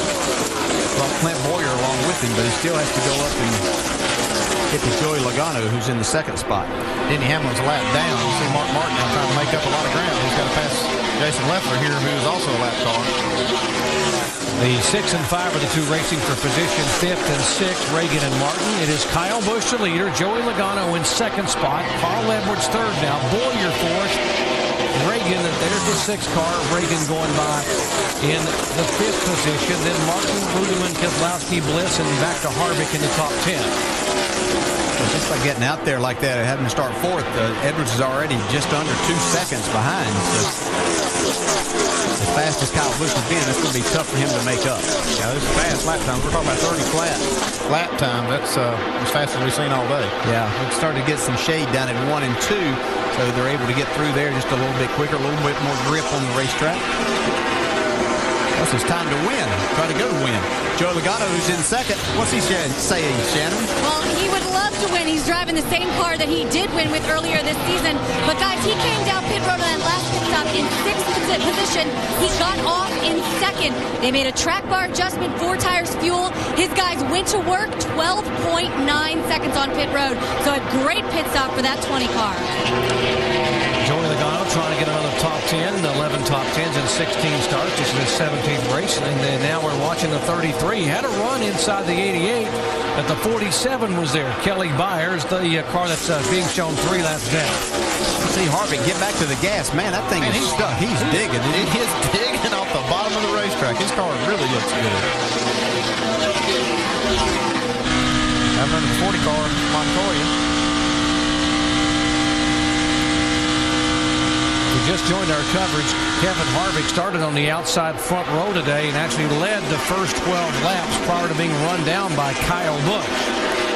Harvick had been on the tail end of the lead lap. The caution comes back out. He's able to come around and now driving back his way toward the front from 14th, now being shown all the way up in 8th position. Clint Boyer back to the 2 car. Look at Mark Martin go through the center of the corner now, looking inside, trying to get by the 6 car. He's got David Strimmy, a lap car he's going to have to get by here. David Strimmy is the first car that's 1 lap down, so he's racing for that lucky dog spot. Mark now clear. Go to work on David Reagan. More on the 5 car. Mike. Well, it's been a lot of work for the 5 team to really dial this car in this weekend. They started off loose throughout the course of practice, eventually got the car a little bit tighter. In fact, they went too far, got it too tight. But just before the last round of pit stops, Mark came over the radio and said, guys, this car is good enough to win. Still has to pick up about 5 more positions, however, to add win number 4 here at Texas to his resume. Mark Martin's going to keep digging. Remember, he won. His only win this year came on a 1.5-mile racetrack at Las Vegas early in the year. Laps are winding down here at Texas Motor Speedway. NASCAR Nationwide Series action. Kyle Busch the leader, but Carl and Kevin and the other boys are on their way.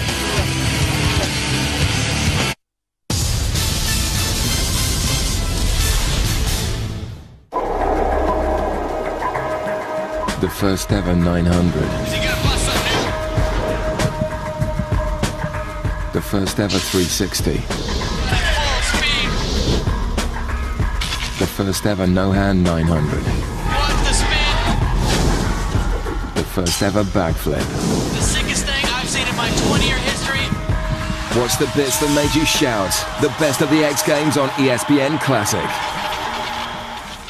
Commitment creates champions. Dedication, perseverance, and teamwork are hallmarks of those who achieve. The NCAA is proud to say thank you to our corporate champions and partners who recognize the important role of athletics and education. By supporting them, you help us create America's champions for tomorrow. For Wilson NFL and GST footballs and much more, visit NASN.com, your home for North American sports merchandise.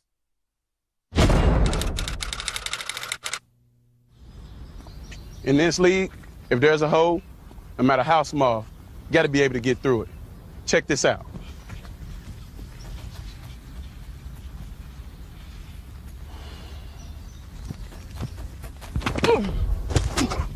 Yeah!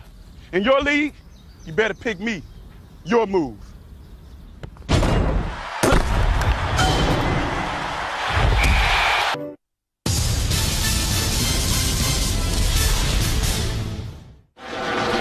Kyle Busch leading at Texas Motor Speedway has now led 144 laps. He's 3 laps away from tying the all-time record for most laps led here in a NASCAR Nationwide Series race.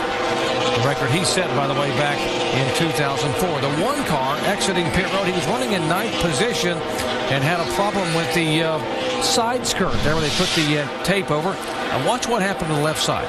Hey, you see it's come loose from the rocker panel. Don't know if that happened from contact. The bad part here, you see Stephen Wallace got into the back of Mike Bliss when he was trying to get to pit road and caused damage to his left front fender. Yeah, and he had to come back down pit road to make repairs there.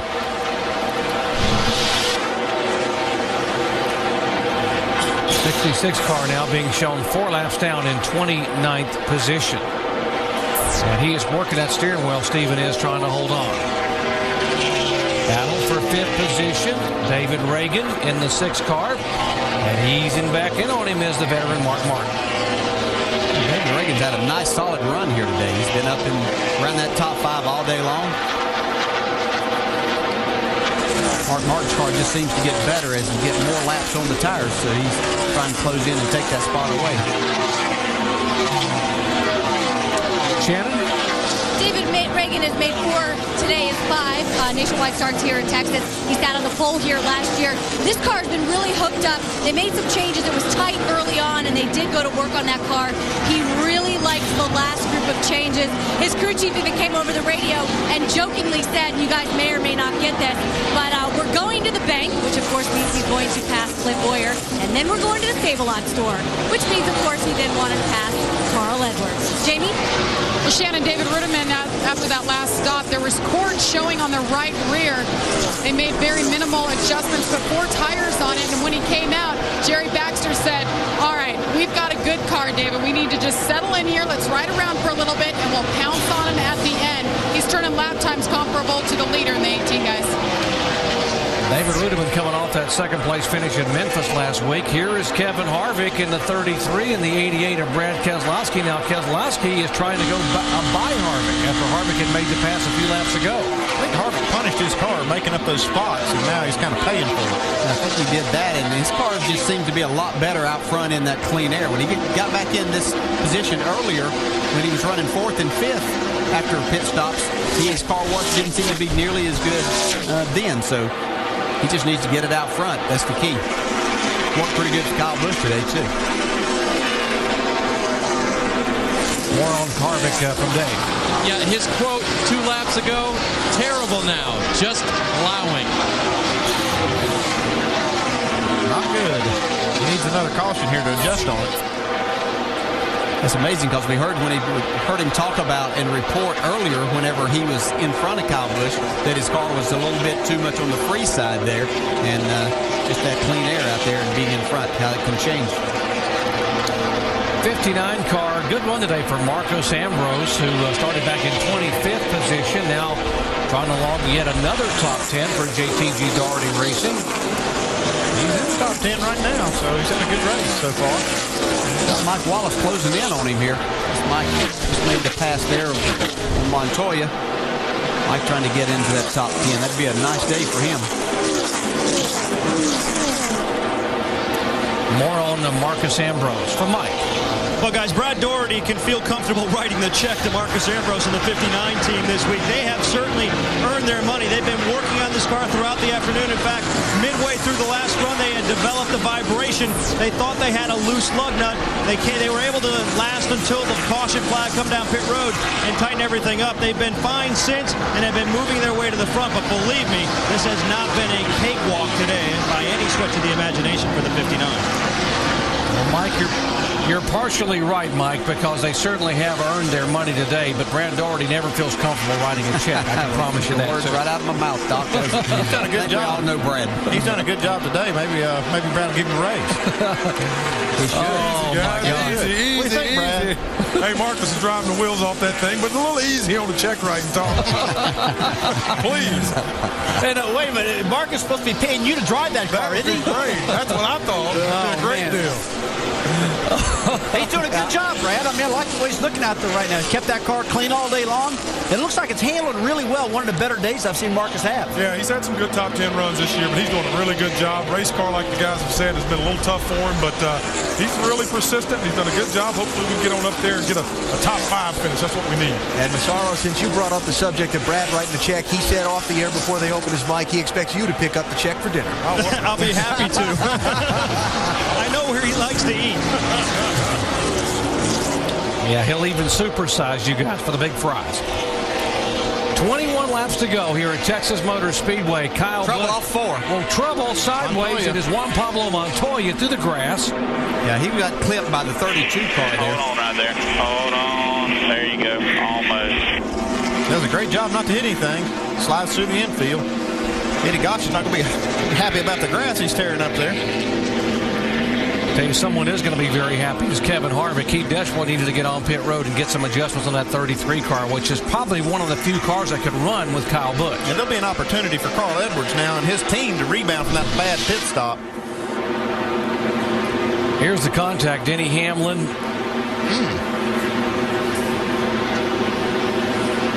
Well, what a job by Montoya. Just turned it. He bounces across some of those asphalt strips. That's part of the quarter-mile racetrack they have in the grassy area. Denny just loses the front end here and gets up into him. He definitely gets into the back. I don't know exactly why, but like I say, he could have lost the front end and just got pushed up into the left rear corner.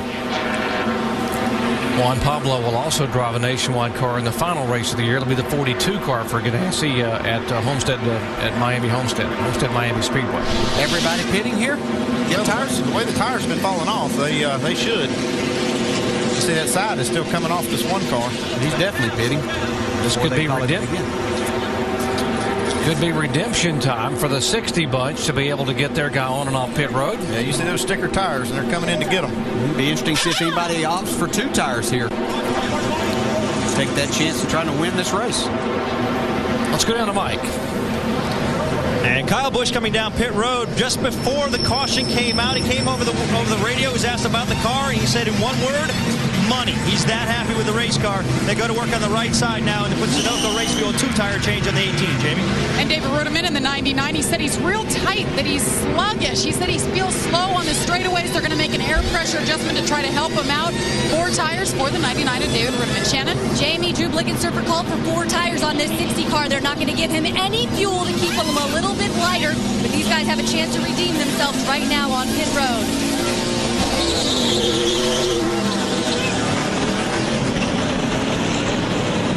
Some tire strategy going on, guys, with the 5 car. 2 tires for Mark Martin. Gains 4 spots. We're hearing that the 33 car broken axle coming off pit road here, just like we saw earlier today. See what happened here with Kevin Harvick. Let's listen in.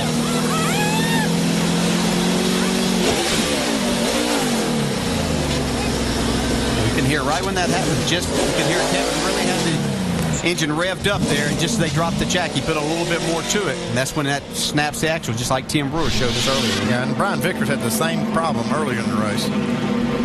That's just a hard thing. Coming off pit road is hard on the drivetrain. Fresh tires for the lead cars. We'll be back with a restart in the final laps in Texas in just a moment.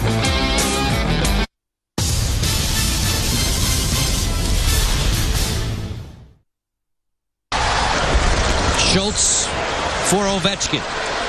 Ovechkin with a head fake. Now the drive, he scores! A buzz bomb from Ovechkin.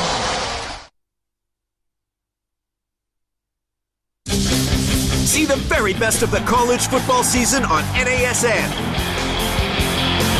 Every Every Saturday begins with College Game Day, as Chris, Lee, and Kirk visit a different campus each week before we kick off live coverage of games from across the USA. He heads for the corner. Touchdown! Plus, we've got more live matchups during the week and first air games Sundays and Mondays.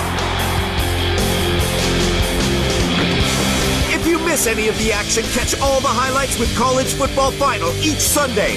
And during the week, keep up with all the latest news by watching College Football Live, ESPN's 30-minute interactive highlight show.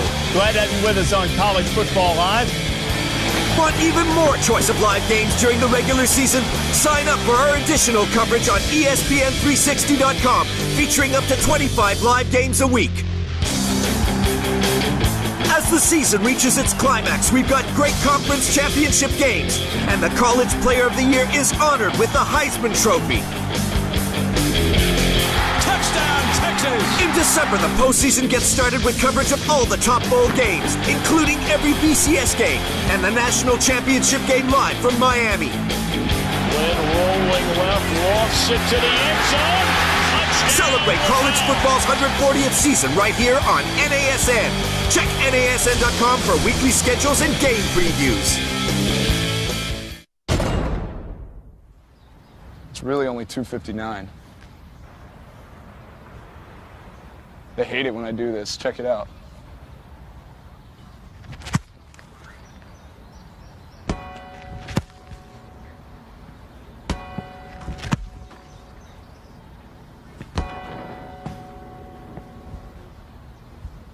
It's time to pick me. It's your move.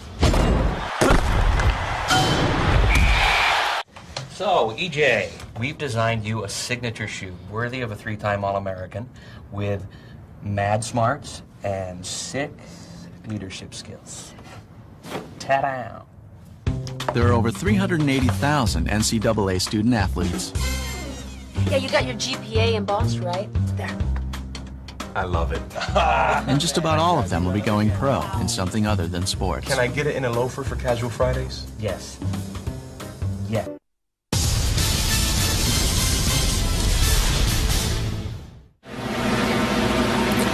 $17 laps to go in the NASCAR Nationwide Series 300-miler at Texas. Kyle Busch the leader. Earlier today, Nationwide, sponsor of this racing series and the Nationwide Golf Tour, paired up some drivers and some media types and some Nationwide golfers.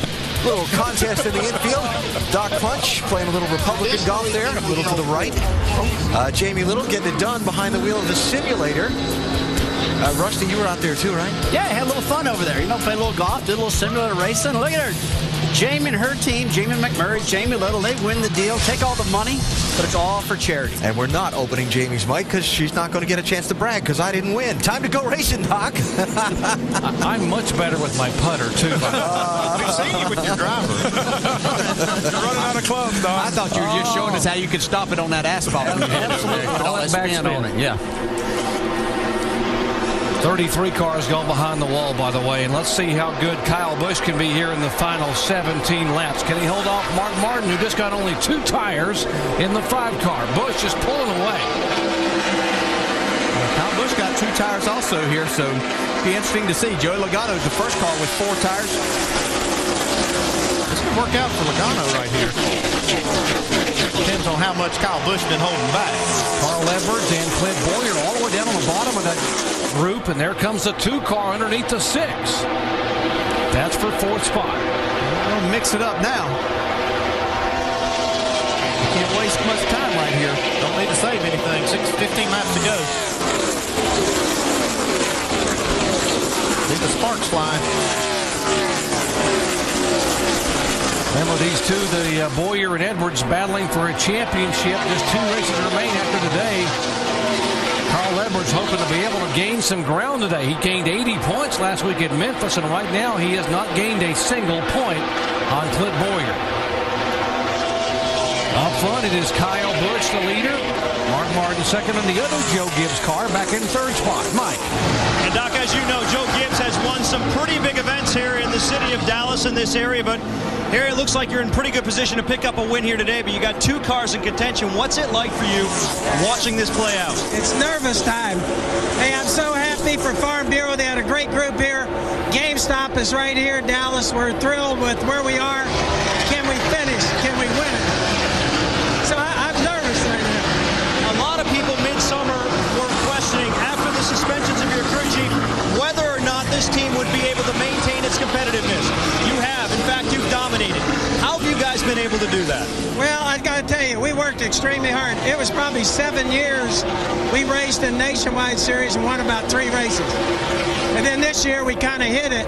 I'm proud of all our guys. There's a lot of hard work, total team effort. And Kyle Busch looking to add another tally to the Joe Gibbs Racing resume. 18 wins this year for Joe Gibbs Racing, 9 in the 20 car, 9 in the 18 car. The 18 car, and Kyle Busch trying to tie history, tie Sam Ard for 10 wins in a single season. There's the 20 car. 18-year-old Joey Logano has already made history this year by becoming the youngest driver to win a NASCAR Nationwide Series competition at 18 years and 21 days. Behind him, Clint Boyer would like to be able to win a championship. And car out of turn 4 sideways. The 12 car, Justin Allgaier. Well, this will give these guys a chance to get back up on the bumper of Kyle Busch. I don't know if it's going to do any good by what we've seen, but those 2 tires are pretty impressive on the 18 of Kyle Busch and Mark Martin. I think that Kyle Busch been holding back a little bit till just now. Just got loose underneath Steven. I didn't know it was in Kyle Busch's makeup to be holding back, but I guess he just didn't want everybody to know and be working on their cars and getting ready for him towards the end of the race. Show you what happened to the 12 car here up out of turn 4. That's David Stremme back in behind him. Well, the 12 was, you could see, was kicking out just a little bit. I believe he might have had to just crack the throttle, and it allowed David Stremme to get just to touch him, send him spinning off of turn 4. Everything's okay. Watching here from Mike Wallace. He couldn't really see, but he was going to drive through there fast, and he did.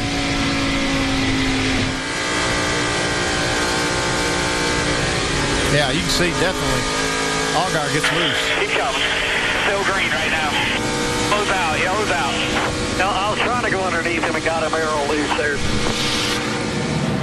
Let's visit with our in-race reporter while we're under caution here once again. Hey, Brad, Dale Jarrett, you have a copy?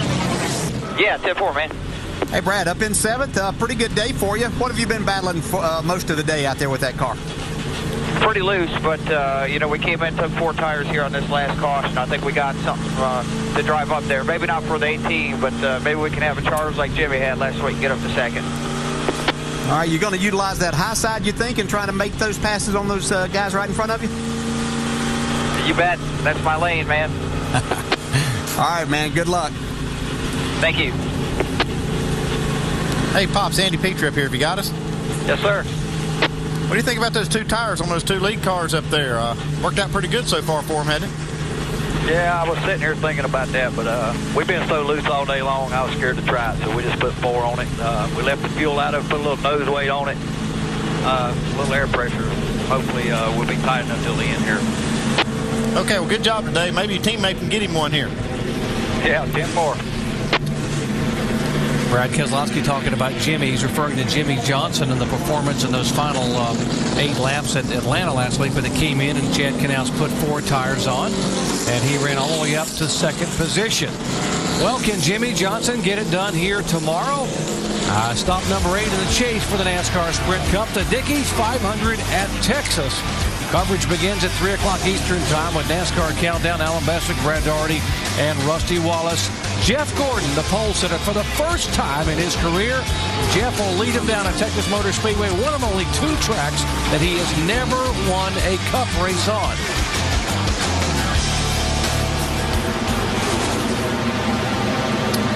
And this 18 car has been just so good. We talked about the fact that they have 9 wins this year for Joe Gibbs Racing. Look at how they've done.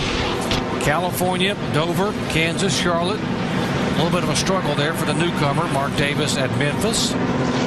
Yeah, he actually did a pretty good job in that race, driving the car all day. His first time in a nationwide car, so it was actually a really good day. But this team's just been phenomenal, along with that 20 car. The whole organization has been.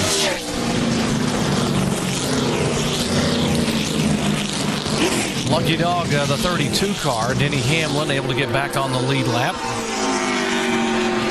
And the 33 car of Kevin Harvick. No quit in that bunch. Kevin Harvick Incorporated. Here he is back on the racetrack after having to go back and look at the repairs on that axle.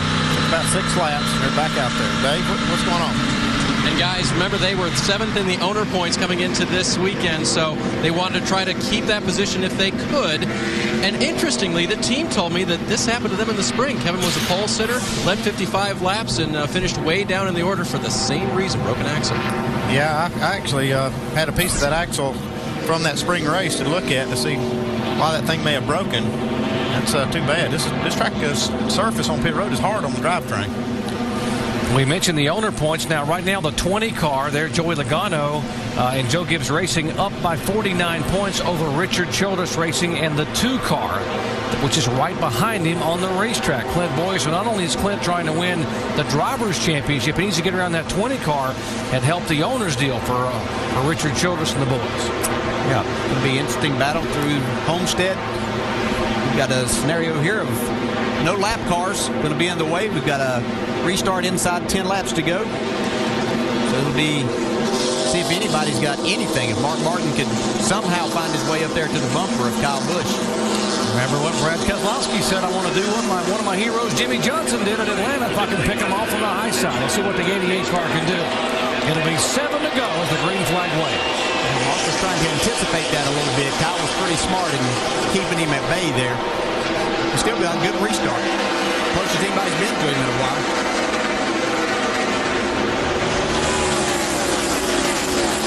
Clint Boyer there just ahead of Paul Edwards. So he's doing his job as far as trying to win this championship. An 18 car just hugs the bottom of the racetrack and pulls Martin by 3 more car lengths coming out of turn 4. The 18 car's just been amazing today. I mean, it's just no weakness in this team anywhere around the racetrack. Carl Edwards looking at the high side. Boyer to the inside of Joey Logano. Carl feels that outside spot, Joe. Now, while Boyer looks down, calls it, I'll take the high road, see if I can pass both of them. He goes by Boyer. Boy, nice move right there. Nice run off the corner, too. Here he comes. He's going to get Mark Martin before the race is over. Wow. That's a big gain. I mean, he was sitting there behind Clint Boyer, and all of a sudden there's 10 points that he was looking at not having towards this championship. Now he tries to go to the high side, and Mark Martin slams the door. Now Edwards will go down on the bottom of the racetrack and try to take the second spot away, which he will do. Wow, we were talking about a charge, but I'm not sure this was the guy that we were thinking about right there. See Mark Martin get a little bit loose right behind him, but he's got 4 tires. Got 4 more laps to get it done here. Carl Edwards saw this happen last week in Atlanta in his rearview mirror when he saw Jimmy Johnson put 4 tires on and make that move. He's looking for another spot here, too. He's found that middle groove you were talking about earlier in the race, Dale. Got that back end hung out, and he knows he's got 4 laps to get it done. Well, he's got his work cut out trying to get to that 18 car, but this has been a great run. He was 2/10 faster last lap. Carl doesn't have to pass him by. He can gain 5 points right here by his teammate passing Clint Boyer, taking that spot away. That's going to get down to 91 points behind right now. With 2 races to go, and if that happens, Carl Edwards is on the move. He's smelling an opportunity here. Yeah, it's not the 39 points they were looking to gain each race, but it would be 25 from where he started. Joey Logano gets the wall. Wow. Little piece. They're coming off the corner. And still doesn't lose a spot. Wow. David Reagan on that high side a little bit loose. Clint Boyer trying to take that spot back. He knows how important those 5 points are right there. Clint Boyer actually had to get out of the throttle coming off turn 4. And here comes the 88 car trying to run the 2 car and take another spot away. Brad Keselowski. Another 5 points. 2 laps to go. It'll be white flag this time by for Kyle Busch. Real battle here between David Reagan and Joey Logano. These 2 young guys are going to be battling for quite a while to come.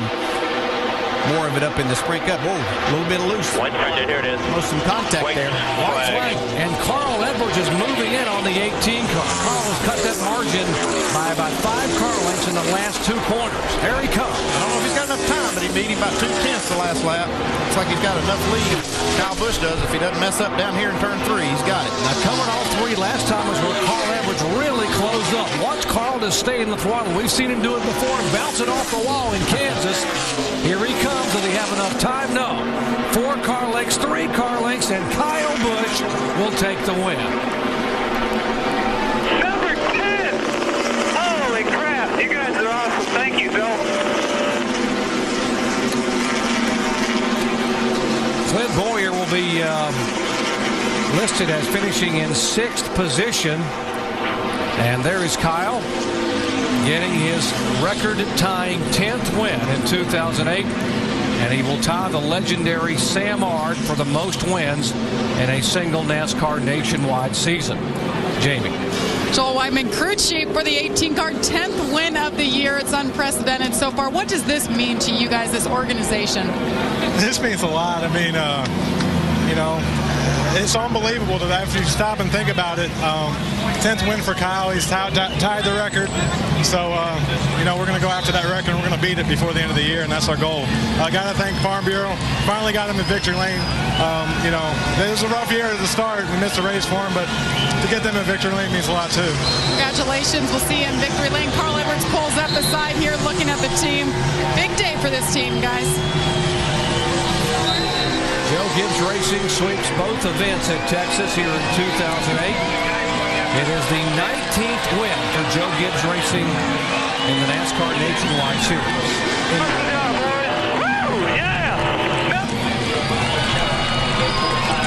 Got pretty good at those burnouts. They had a lot of practice back earlier in the year. Here are the point standings with 2 races remaining. It is now just 91 points back. Carl Edwards moving in, going to Phoenix, which is a very good track for Clint Boyer, and then Homestead, Miami. Yeah, I holding up the fingers. 10 wins, 2 handfuls. Yeah, what a season. Let's check in where Dave is caught up with our points leader. Yep, and Clint just climbed out of the car. He did acknowledge that we were here and said he would talk to us. Talking to crew chief Dan Deeringhoff right now. Clint, just a quick word on the day. It was a long 200-lap race there. You come in 6th. Carl finished his 2nd. Can you sum up the day for us? We had a better car than he did. We just got tight there at the end. I mean, we're fine. We just frustrating, you know. I thought we was going to be 2nd there. It's just we had to tighten up and probably went a little bit too far there at the end. The last caution hurt us, but all in all, it was a good day. Started 21st. Yeah, they did make up a lot of ground this afternoon. Shannon? Down here with Carl Edwards right now. Great finish on that restart. You guys moved to the outside, 4 tires. How good were those 4 tires? Oh, those 4 tires were great. Just can't thank everybody from Save a Lot enough. We and Drew and all the guys did a really good job with the car today. And Ford Fusion was great. Just got to thank Scott, Save a Lot, everybody. But man, I needed about 2 more laps. We got 4 tires. There was no way we were going to catch Kyle on the same tires he had. That was my chance there, but I just couldn't get to him. I needed about 2 more laps. Did you guys accomplish what you set out to do today? 25 points on Clint Boyer. 25 points. That's close to the average that we need. On a day like this, when I believe Clint's car was a little better than ours, we got him with that call and a little bit of traffic there at the end. That's a great day for us. So, we'll keep our heads up. We'll go to Phoenix and hopefully we close some more. All right, Carl Edwards, 2nd place finish here today. Jamie? And it's been a fun season watching Mark Martin behind the wheel. This 5-car on occasion finishing 3rd. Again, it seems like a long season when you think back to your win in Vegas. Sum it up for us, Mark. What's it been like running with these guys? It's so special, and I want to thank everybody at JR Motorsports for working so hard. They've had a tough season with the 5-car, tore up a lot of race cars. I tore 3 of them up, and, I just had a privilege to drive it. I want to thank Rick Hendrick as well, and, of course, Delphi and GoDaddy.com for all their support. And I'd love to do it more. I've got 1 race in this baby next year. If we can find a partner, we'll do more. All right, of course, he's talking about sponsorship. This will be a part-time ride next year, Doc. Kyle Busch's 21st career win ties him with two of the all-time greats, Harry Gant and Dale Earnhardt Sr. in this series, and he is among a very elite company. Here he comes.